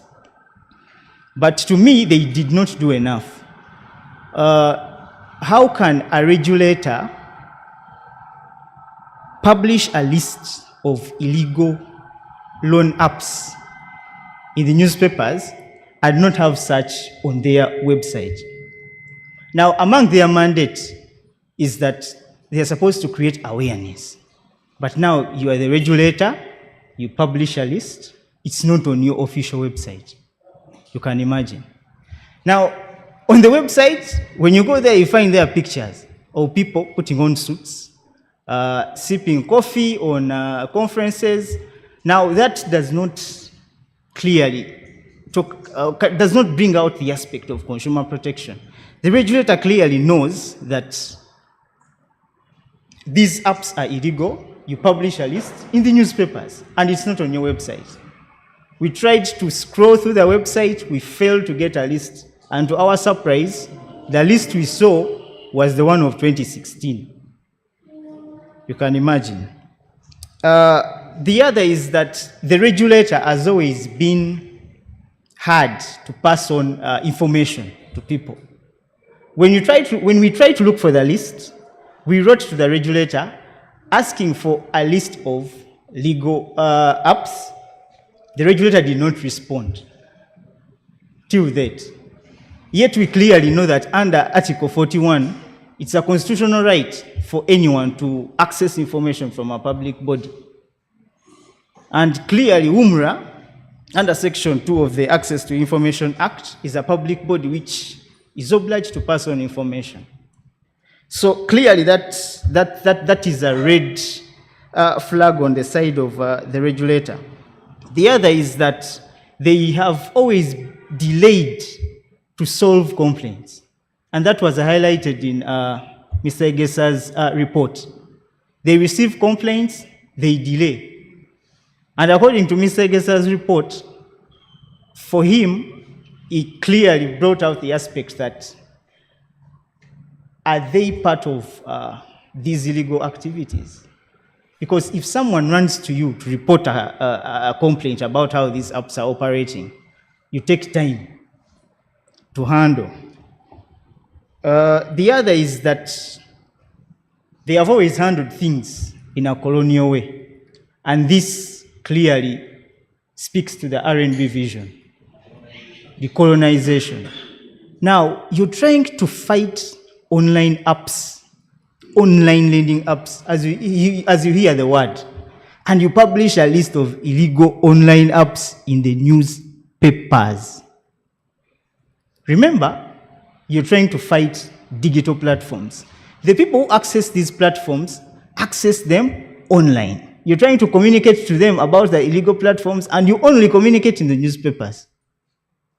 So such practices are supposed to receive the weight of our Rnblive vision. They need to be decolonized in such aspects. The other is that the regulator clearly knows that for these online lending apps, majority are on Android phones. And that's why people who use Android phones most times receive adverts about these platforms. And Android uses Google Play Store. You clearly know that people download the apps from Google Play Store, yes, I agree the regulator has always tried to combat these. They have tried to engage Google, but when you talk to them, they say that sometimes Google refuses to pull off these applications. Now, Google has policies. When Google refuses to pull off a site or a platform, what they require from you is a court order. We have never seen a court order from Mumra to have a site pulled off. You get? And I remember there is a day we approached them together with my colleague, Mr. Murray Nicholas, and the lady told us that we do not own the space. Now, for me, I wondered by the term space, and my mind went straight to the Outer Space Treaty. These apps, or Google, being a big tech, they follow international laws, which are supposed to be enforced by them in order to see that consumers benefit. And one of them is the Budapest Convention on Cybercrime, as well as the United Nations Guiding Principles on Business. Now, for big techs, for these treaties, they are supposed to abide by government requests. And Google clearly has policies in which it clearly states that whenever a court order comes, whenever we receive a government request, we normally act on it. And they have a transparency report which has a list of countries which have made requests over time. The other is that the regulator has failed to combat deceptive advertising techniques. There is a time we received a complaint from someone who had engaged with an online lending app. And when we visited the app on Google Play Store, we found pictures of testimonials. Now, these were AI-generated pictures. And for any reasonable person, people who are not tech-savvy, when they look at such images, they might feel like these are real testimonials. Now, these are already illegal practices. Now, when you look at the UCC advertising standards, they clearly prohibit that. When you're making a testimonial, it has to be real. You must have documented information of a person who gave such a testimonial. We tried to serve letters to the app. We visited their website. Their website clearly indicated that they have offices in Nakawa Business Park. We went there, we found nothing. We asked the premise administration about the existence of whether this app was their client, and clearly they say that they have never had such a client on their premises. So that's how the claim flopped. But among other illegal advertising practices is the use of unsubstantiated claims. They can say that we are the leading online learning app. Now, that is illegal. Whenever you say that you are the leading entity in a particular sector, you must have information which clearly states that maybe you received a ranking or anything of a sort. Yeah, so those are all questions that leave us with a question which is under the theme of this topic: who is protecting consumers? The body which is supposed to protect consumers clearly failed on its role. And the other aspect that I want to emphasize is that this is a consumer protection issue. We are in 2025 and Uganda does not have the Consumer Protection Act in place. Now, for other jurisdictions, Kenya, Nigeria, South Africa, they have the Consumer Protection Act, and that act gives the different consumer commissions powers to deal with consumer complaints. Now, in Uganda, we have scattered regulations on consumer protection. For example, when you look at the Bank of Uganda consumer protection guidelines. Now also UMRA came up with a consumer protection guideline. So they are scattered all over the place, that there is no central law that consumers can rely on when they want to enforce their rights against such practices, like the ones for the shark loans. Now, on the side of Google, like I mentioned earlier on, Google has policies. It has always updated its policies to accommodate the needs of the different countries that they serve. And on the side of online lending apps, Google clearly prohibits lending apps which don't give up to 60 days of repayment. But that is not happening because, of course, Google has its platform, but on the side of enforcement, those are the things which UMRA is supposed to look at. The other aspect is that the regulator has failed to utilize the tools which are available to them, obtaining court orders, sending government requests to have apps removed off site, and so on. And for them, they always emphasize the aspect that they are a mere intermediary. And this has always been a debate, and around 2023, a decision was passed, Google versus Equestic Solutions, where court said that Google, though might not be a party to a suit, it can consume an injunction to have platforms scrapped off its search engine. Now, different jurisdictions have relied on such a decision to have these online learning apps scrapped. As Adligo, on our side, we've tried to take different actions after failing to get to the regulator, amongst which is we embarked on doing research on a case which we are intending to file together with the help of different Rnb lawyers like Mr. Mchivi, Mr. Kalali, and many others. And currently the case is with the Rnb president for the final scrutiny before we move on to assert the rights of the online borrowers, and we hope that courts will affirm.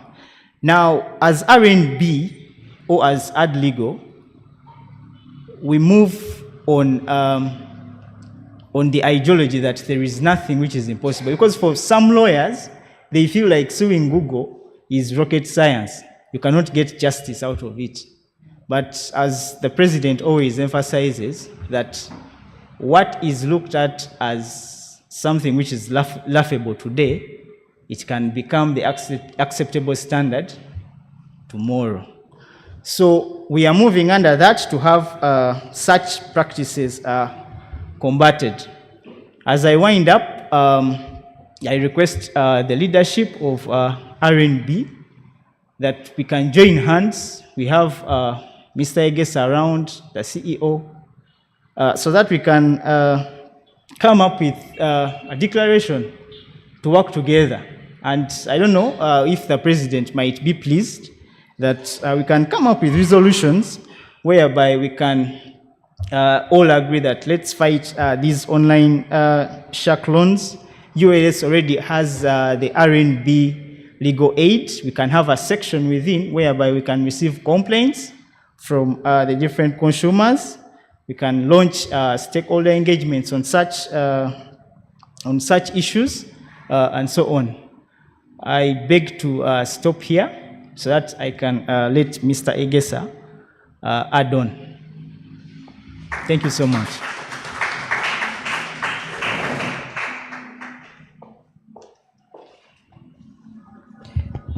Thank you, Mr. Kitaka, for your elaborate presentation. Right now, I would like to invite our last speaker, Mr. Egesa Ronald. He is the CEO, Magezi Harvest. He is a practical and refined political and business strategist that uses software engineering, data science, strategic studies, and natural mathematics prowess to develop effective and efficient political and business strategies. Mr. Gesa will be discussing the topic, consumer protection in the financial sector. Mr. Gesa, you're welcome.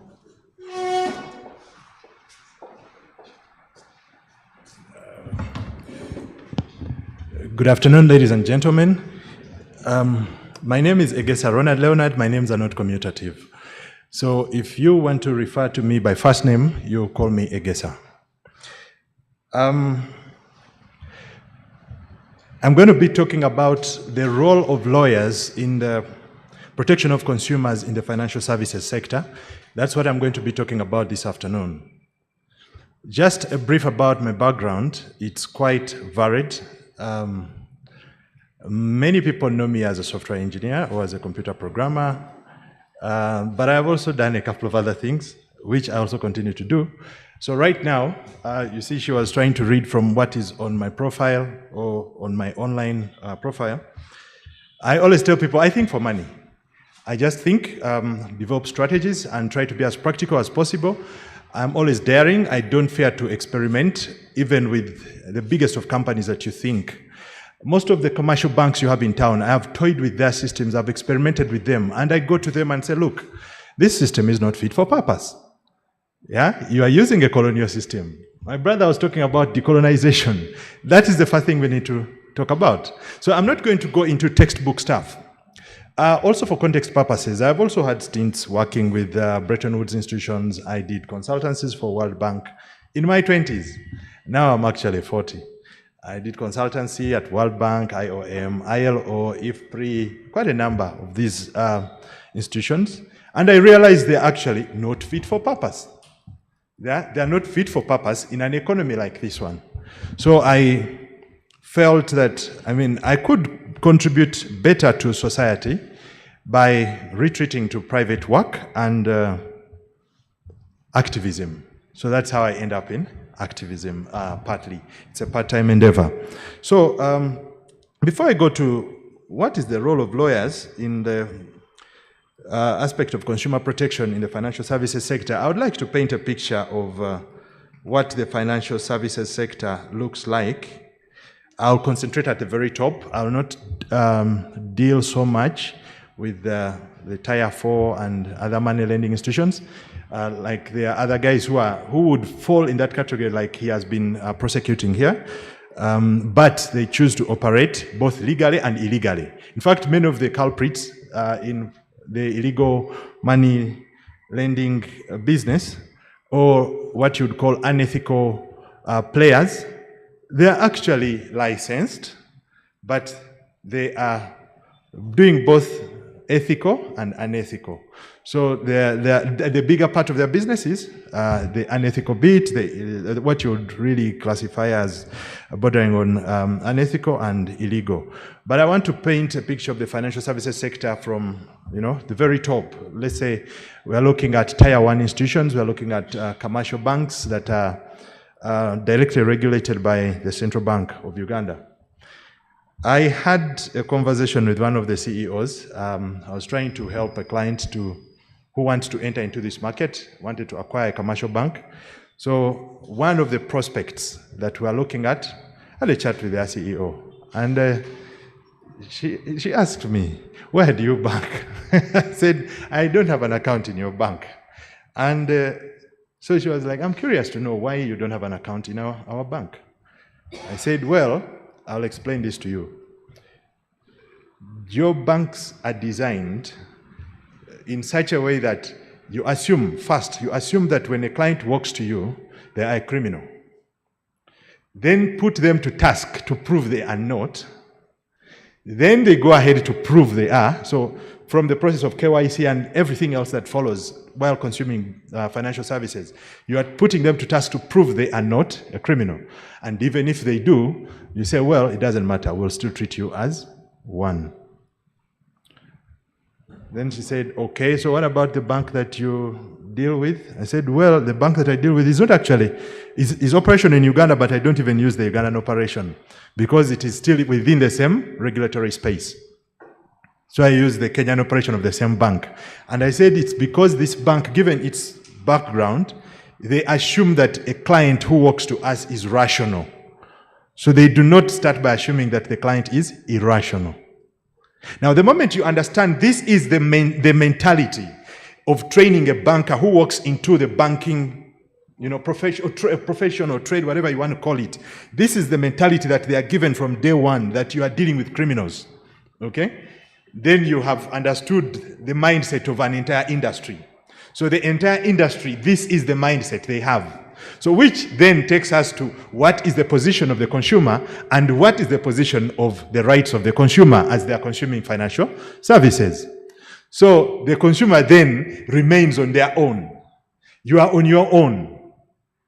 The bank will always do everything they can, de-risk themselves, try as much as possible to lump all the risk onto you, the consumer, and then leave you to fight on your own. Some of the things that, some of the, the cases I'm dealing with, I'm not talking about legal cases, but clients coming will say, okay, we want you to give us a strategy. We have this bank, we are dealing with it. Now, they have done ABCD and they did not follow the law. Even the lawyers are saying this. But the interesting bit, of course, on both sides, there will be lawyers. And the people who crafted whatever schemes are lawyers. So now that takes me to what is the role of lawyers in consumer protection. So I will roll you back. It goes to the training of lawyers. Lawyers are being trained not to work in a justice system. They are being trained to work in an injustice system. So we are always crying and saying, justice is for the rich. The law does not apply to those who have means. Those who have money can find their way around, and circumvent the system. So the poor are always on the losing side. Why are we saying that? Because the training of lawyers has created an environment in which what we would call our justice system turns out to be an injustice system. I don't actually have to belabor that. Whatever is happening in contemporary Uganda and the ULS of today, it speaks for itself. So we have had cases where people who sat down with the central bank drafted the regulations. If you go back to the legal team that drafted the regulations that are used by the central bank, most of them, if not all of them, are board chairmen of commercial banks, regulated by the central bank. Now, of course, they know we can go around this. We can take shortcuts. The case of Crane Bank and then how lawyers were thrown out. I think Rnb president was involved. We all know these things. So what I'm trying to say is that I remember when we had one of the discussions during the Rule of Law Week, Dr. Kabumba Businje said, lawyers are overrepresented. They are in the legislature, they're in the executive, they're everywhere. Lawyers are everywhere.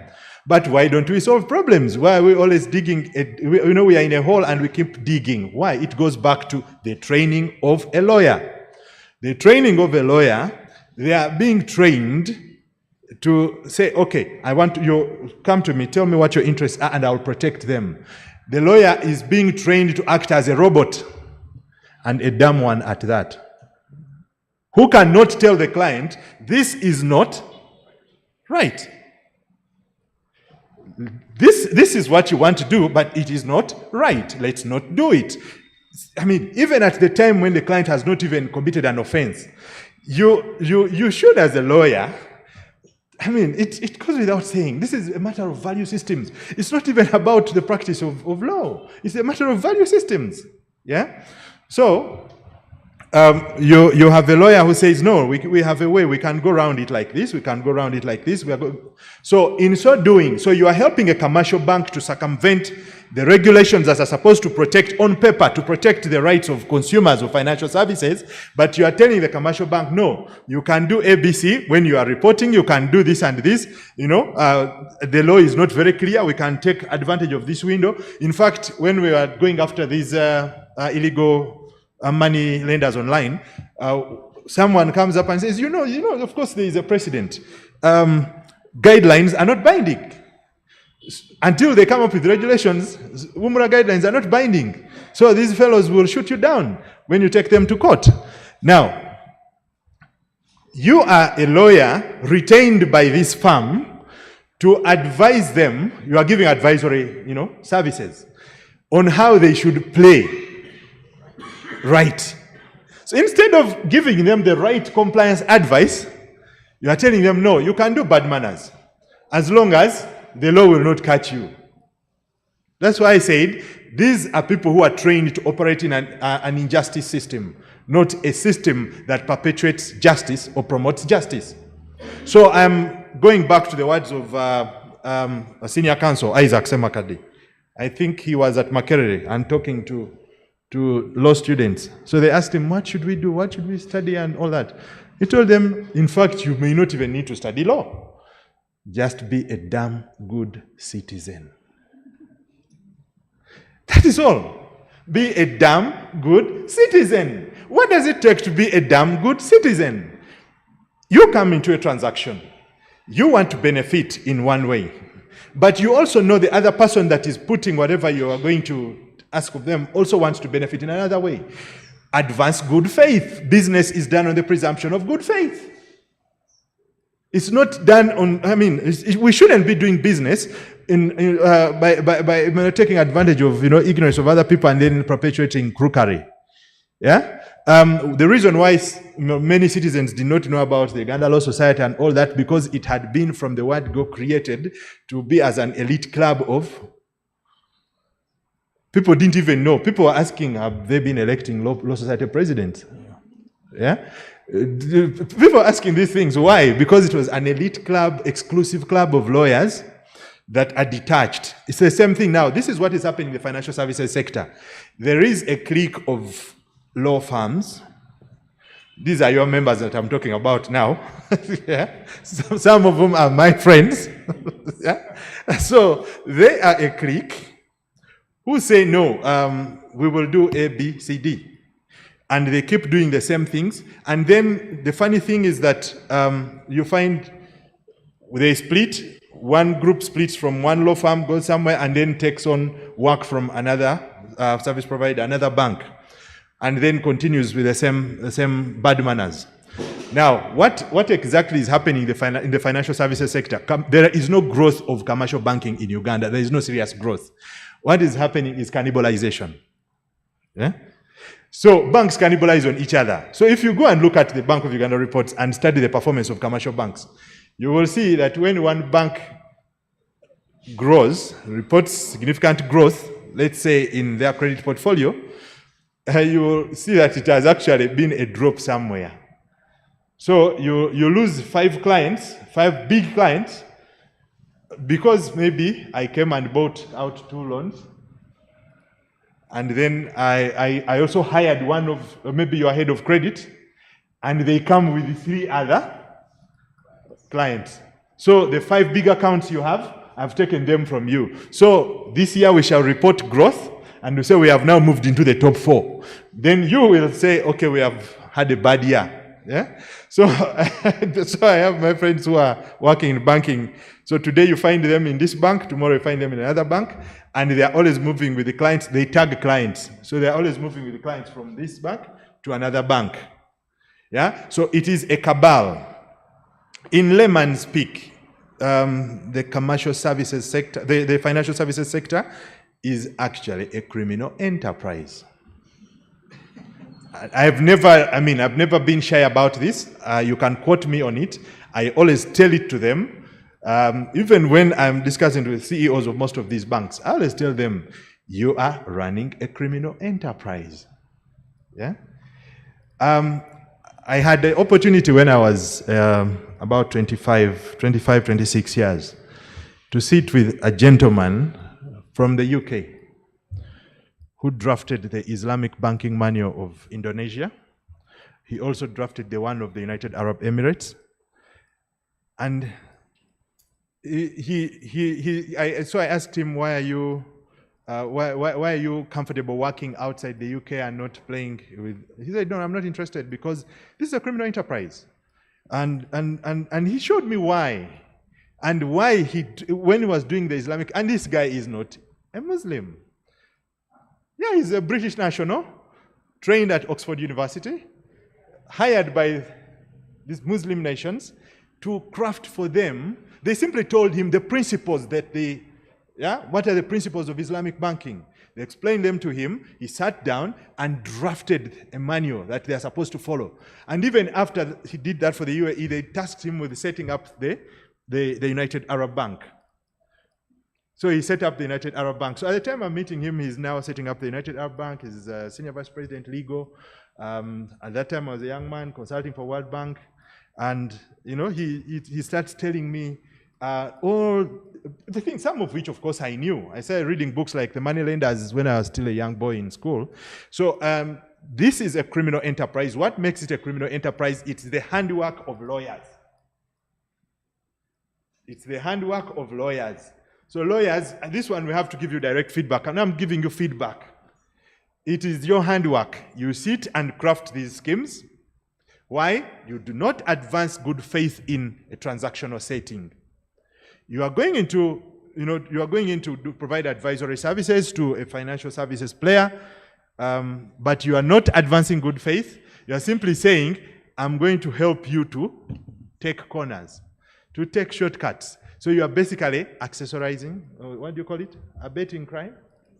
Yeah, that is what actually lawyers do. The advisory law firms in this sector are basically advising people on how to maintain the status quo or to even make it better. There's a commercial bank. I told the CEO, you have a mobile lending product which is not fit for purpose, which does not actually all the time, when it is operational, do credit reference checks with the reference bureau. And he said no. And I told him, I don't actually need access to your system, but I will prove to you practically and give you a brief on what I'm saying and why it is that way. He said, okay. So I said, fine.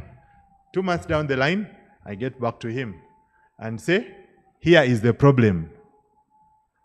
The system itself, the software itself is not fit for purpose, but even the people working in the system, I even walked to the people and said, now, here we have a product. Can you tell me, if I paid off this amount, how much will I be left to pay with? And if I want, as a borrower, I wanted to get a statement of account for this loan, show me how I get it. I said, let's just walk the journey of the customer. Show me how I get the statement, because in protecting the customer, you must give them information. You must be very transparent. So that is a mark of integrity on the part of the service provider. So I said, let's just go through. Show me where I see my statement and explain to me how you're computing the interest. They say, no. This one, I think you go to our head office and talk to the IT team. I told them, I will not go there, but I'll call your CEO and tell him the same. So I called the CEO, says, no, talk to the head customer experience, and because they are used to my calls. Now the head customer experience tells me, what we are going to do is we are going to have a meeting, bring the IT team, bring the legal team, so they bring about 6 guys on the call. And I tell them, okay, where is the technical guy who knows the computation?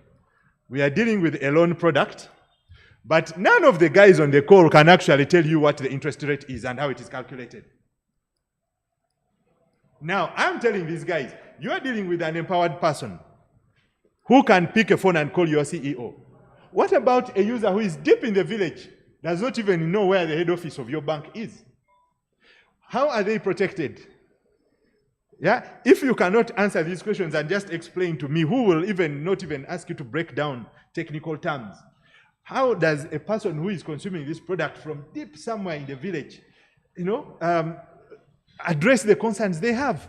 You are just preying on people's ignorance.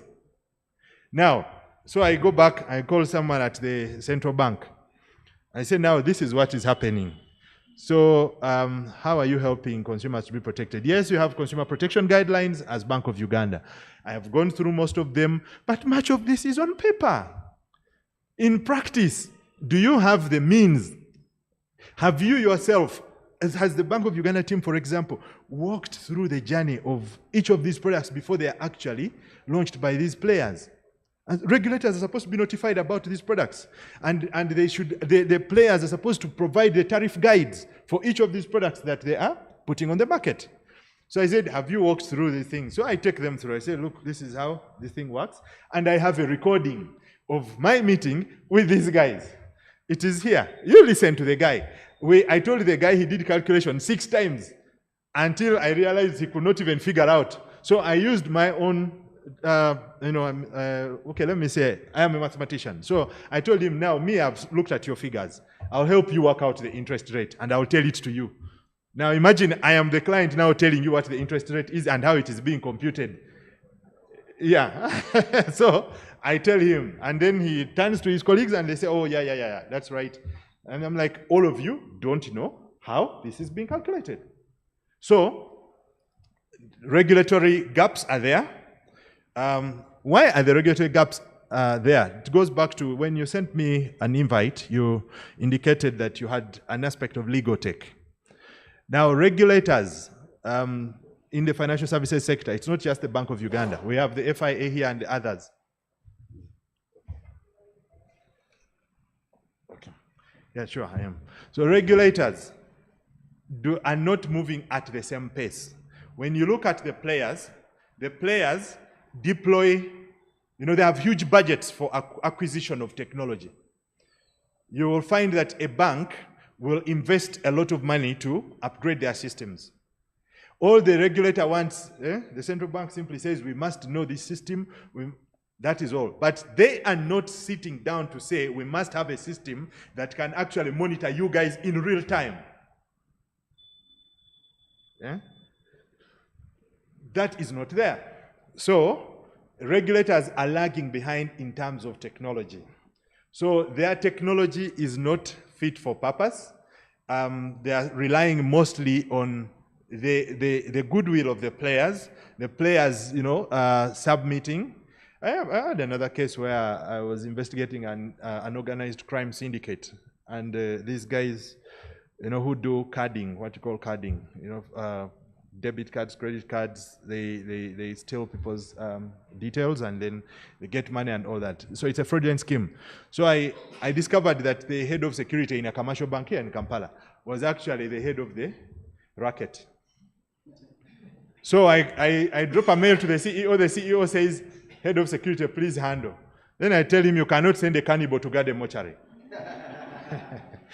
So he says, now what are you saying? I'm like, look, this guy is suspect number 1. Yeah, on my list, the guys I'm looking at, this guy is suspect number 1. But you are telling him to investigate. Yeah? So I tell this guy, look, there is this particular transaction.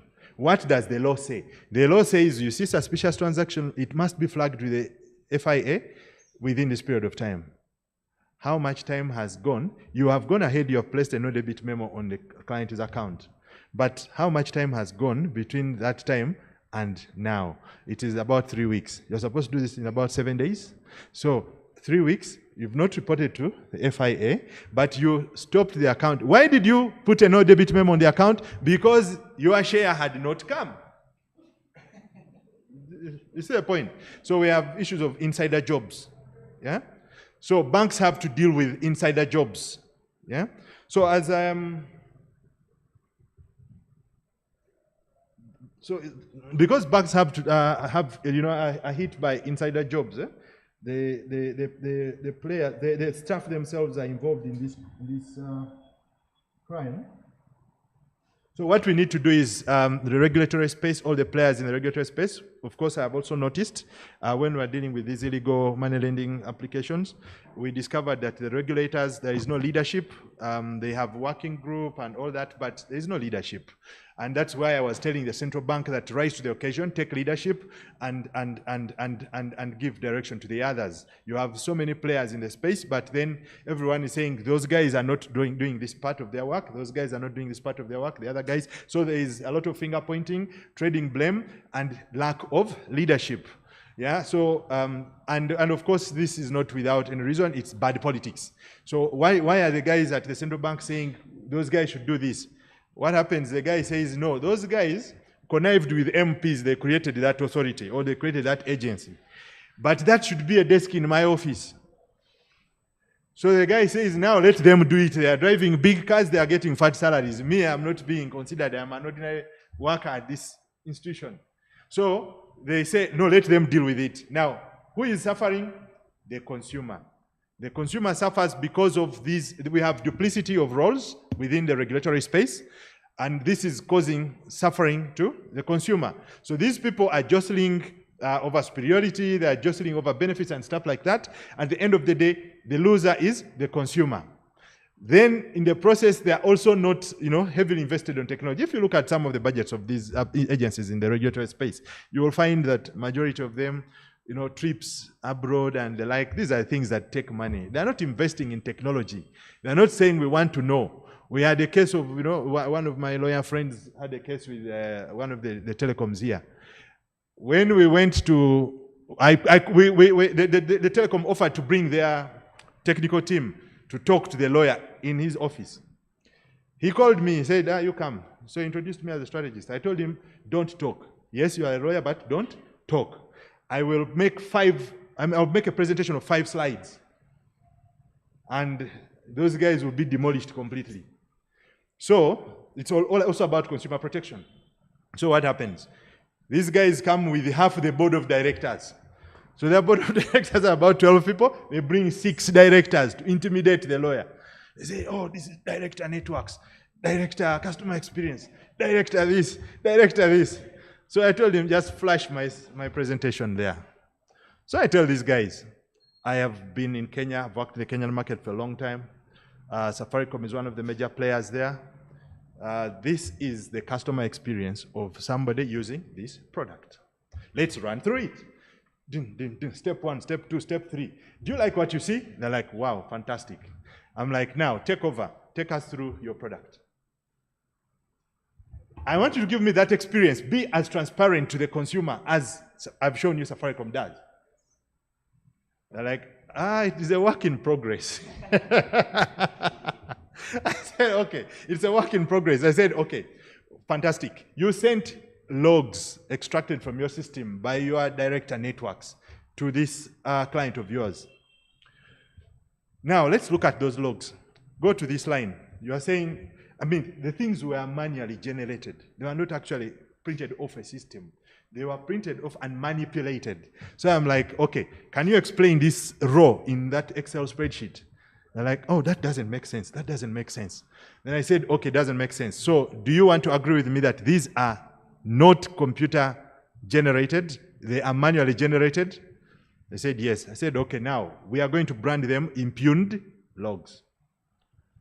So now, from there, can we now agree that your system is not fit for purpose? I agree. Then we say, now, next step, we are moving to the regulator.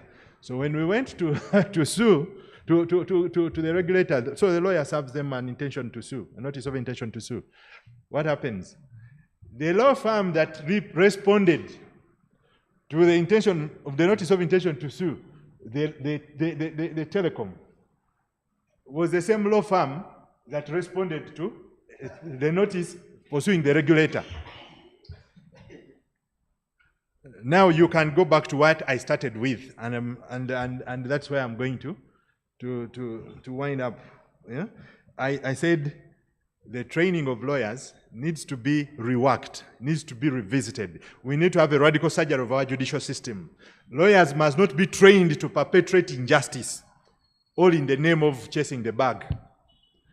They must not be trained to perpetrate injustice, all in the name of, claiming that you are smart. You cannot be smart when you are advancing good faith. That is crookery. Yeah? As I conclude, these are my words. As you aspire to be a damn good citizen, manage your greed. Thank you very much for inviting me. It's been a pleasure. I'll always come back if you do. Have a good day.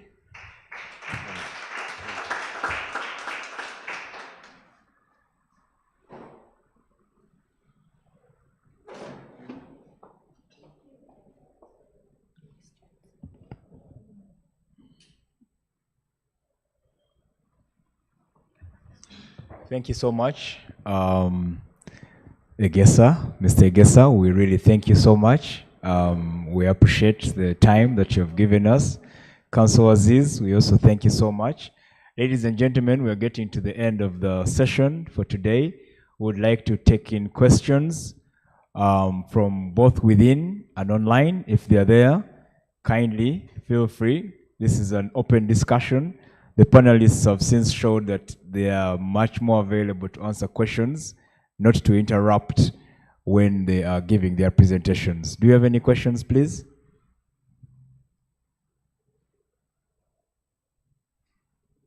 Any questions? Mr. Egesa, I have one of my own.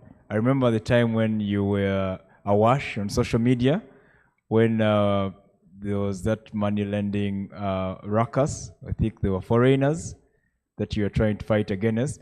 One thing I found very common was you seemed isolated and you were fighting the battle alone. And what we were doing was sending you protection online. Like, we are with you. We are with you.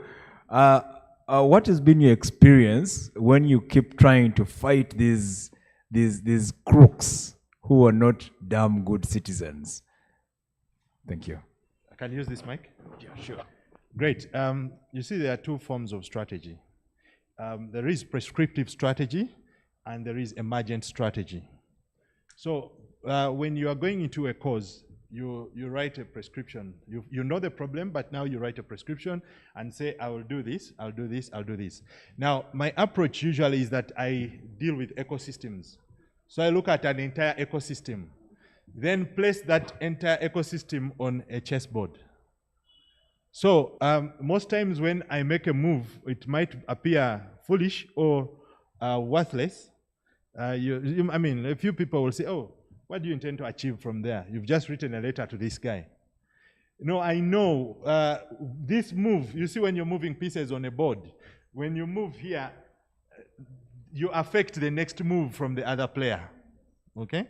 So I start it, and usually I keep the cards to myself or to a select few people. So that is part of the prescriptive strategy. Now, depending on how they react, now I refine that with what you would call emergent strategies. Yeah? So as events evolve, so one panics and does something, yeah? And then you quickly change. So you change, you go back to the original plan and adjust a few things. Yeah? So that's one. Number two, I'm a high frequency person. So many people expect that you will do something, then wait, and then, no, but I don't operate like that. I believe in, moving things at a very high speed, yeah? Such that you don't give the other side enough time to regroup, to fight back. Eh? You get my point? Eh? Yeah, so at the end of the day, now I'll make you laugh. When the deputy speaker got into these illegal money lending apps, so he put me on a call with one of the honchos at Bank of Uganda. And now this one was senior to another person who, so we were talking to someone at executive director level, but there is a director who had already agreed to some of the things that I told them, actually all of them, and said we are going to make these changes. Now here is the boss assuring the deputy speaker that what this man says may not be possible to do because of A, B, C, D. And I'm like, you are behind the news. Your junior has already implemented this and this. Why is that so? It's because the speed was so high that I don't want to allow the bureaucracy to hold us. I take no prisoners to bureaucracy. The first thing I did is to decolonize my mind. So you tell me this cannot be done, I ask you where and how. Where are the people that you need to do it? Where are the tools that you need to do it? And how do you need to do it? Do you have the technical know-how of doing it? If you do, let's sit down, let's do it. So when I sat with Bank of Uganda, for instance, I asked them, what do you need to get the aggregators, payment system providers, and the payment services operators? What do you need for them to understand that they should do more when they are doing KYC? They said, you see, we need to write to them. I said, no. What stops you from calling them here? How many are they? Can't they fit in this room? They said, okay, we are going to call them. Let's put our case forward and give them direction, remind them what their responsibility is, and we move forward. Yeah? So I am looking at why something must be done. Now, the problem with our, what we call a colonial mentality, is people are always in positions and thinking of how not to do something. Yeah, it's the same thing with the banks. That's why I say banks train people to operate like robots. They are always saying, that cannot be done. I have given an example of a bank where I opened an account. I opened an account in the morning, and I told them I want to deposit checks which I want to cash by 1 o'clock. Then they told me, if you open that account today, you will not get that money, it's not possible. I told them, you are joking, you have not dealt with me. I am going to get that money today. And they said, okay. So now they are managing someone whose job is to actually craft these strategies of managing stakeholders. So they start stakeholder management strategy. So they tell me, you go and talk to the branch manager. So one of them now elevates herself and becomes the branch manager and tells me, Mr. Egesa, you see, the KYC process is not complete. So you will not be able to use that account today. And I told her, you are the branch manager here? She said, yes. I said, okay, I have a surprise for you. I called the CEO. I said, why do you tell people that KYC requires you to bring 1, 2, 3, 4? You tell me to certify with the registrar of companies. And then you charge me such fees. And then your incompetence, your inability to search in real time when systems are already on real time becomes an inconvenience for me. Then he said, no, hold it right there. Let me send someone down there. Because this was a branch at their head office. A person arrived and said, now you see, this person is not the manager. You see, I want to tell you, it is not your problem. I told them, no. If you are saying the only bit of KYC that is remaining is you to visit my offices and then to complete a search, why are you still carrying documents submitted by clients to a law firm somewhere to do for you a search when the URSB, a government entity, has already digitalized the process? Yeah? This means your system is not fit for purpose. And I'm not going to take mediocrity. Me, I don't consume mediocrity in whatever shape, way, or form it comes. So I said, no. So the person says, no, this was not the manager. Please accept my apologies. What did you want? I said, no, the checkbook is not out. I want a counter check if I only need to take 20 million shillings and then go and start doing the client's work.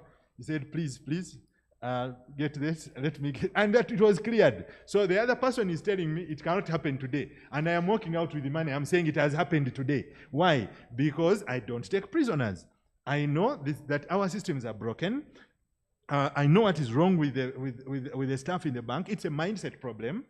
And if I may not be able to change it at that time, then I will be able to at least change it for myself. But then, as an activist, I'm trying to help other people understand. And I always talk to them. The example of the CEO I've told you, the one I told that they treat people as criminals and what have you. After the statement, she thought a lot and said, can you come and speak to my exco? And she said, you know, I spent 21 years in that bank. And what you said sums up my experience in that bank. Now I am in a different bank and I have also fallen into the trap of the other guys. So come and talk to my exco. Let's change the way they think. Yeah, so whether you are a lone fighter, most times I know I'm going to start something and I'm going to be a lone fighter. Why? because I know the speed might be too much for some people, but that is exactly how I've designed it to be, so that there is no time to regroup. I want to destroy the old order and create a new way of doing things. So I cannot now become a prisoner to the old way of doing things. Thank you. Thank you very much. We appreciate. Ladies and gentlemen, we're coming to the close of the session.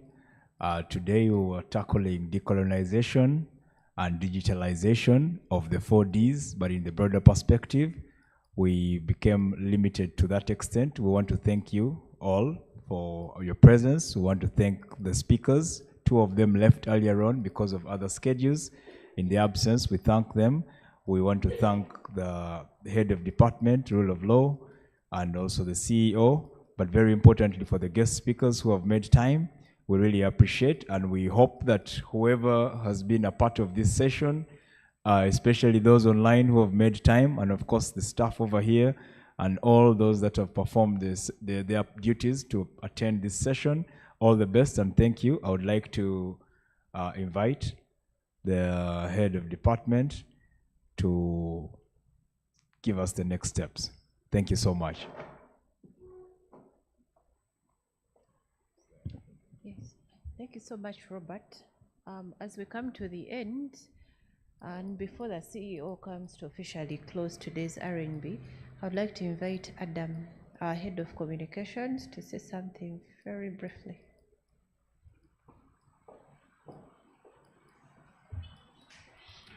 Wow. Good afternoon, everyone. Let me lower it, because for me, you can see. I would like us to, I wouldn't want to extend a selective appreciation, but I would like us to give, those of us who are here, to give a thunderous hand clap to these 2 gentlemen that have stayed. And I have reasons why. Yeah, I'll begin with Mr. Egesa Ronald. Mr. Egesa Ronald has been with the RNB since campaigns, spreading the gospel of especially digital transformation, one of our 4 catchwords of decolonization, demilitarization, democratization, and then eventually his partnered area of interest, which is digital transformation. Mr. Egesa, I don't know whether me as the head of communications, I've never signed a voucher that goes to you, or maybe an invoice. I don't think, I think you are a perfect pro bono provider, and good enough. Our most perpendicular CEO is also doubles as the head of legal aid. So I think we are going to maybe get digitalization pro bono, and we give it to you. But to say all that, I think Mr. Ronald Egesa has been part of us through thick and thin. He has helped us in expanding the brand, our R&B brand. He has helped us to expand it further. Mr. Egesa, we can't thank you enough. We think maybe God gives you whatever aspiration you have. Yes. Today I was teasing my brother, Council Aziz, that now I am under your feet because you are now the guest. I am killing one eye, and I was almost teasing some people that we are going to ask Aziz to give us a flyer when he's delivering. But Mr. Aziz also contributes a lot in our communications department, and I can't also fail to say thank you to Mr. Aziz. Thank you for keeping our brand alive. The president talked with us, you know, and I know we still have it. But to say, I just stood here to thank these 2 gentlemen. And like I said, I am not giving a selective application of appreciation, but to say thank you to these 2 gentlemen. With that, let the head of department, rule of law, take over her mantle. I thank you. Thank you, Adam. I now take this pleasure to invite the CEO to address us.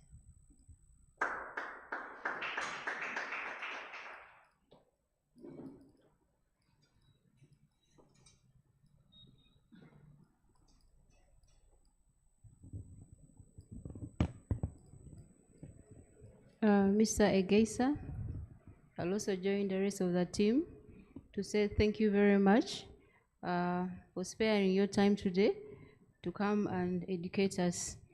We have heard you very well, and I also heard you saying that any time if we invite you, you gladly come and further educate us.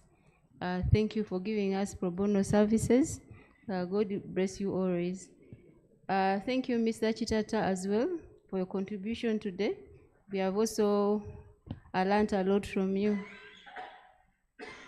The staff here, the members of Uganda Law Society online, and present here, and the media, thank you for the commitment, for always attending Radical New Bar, live press and public engagement.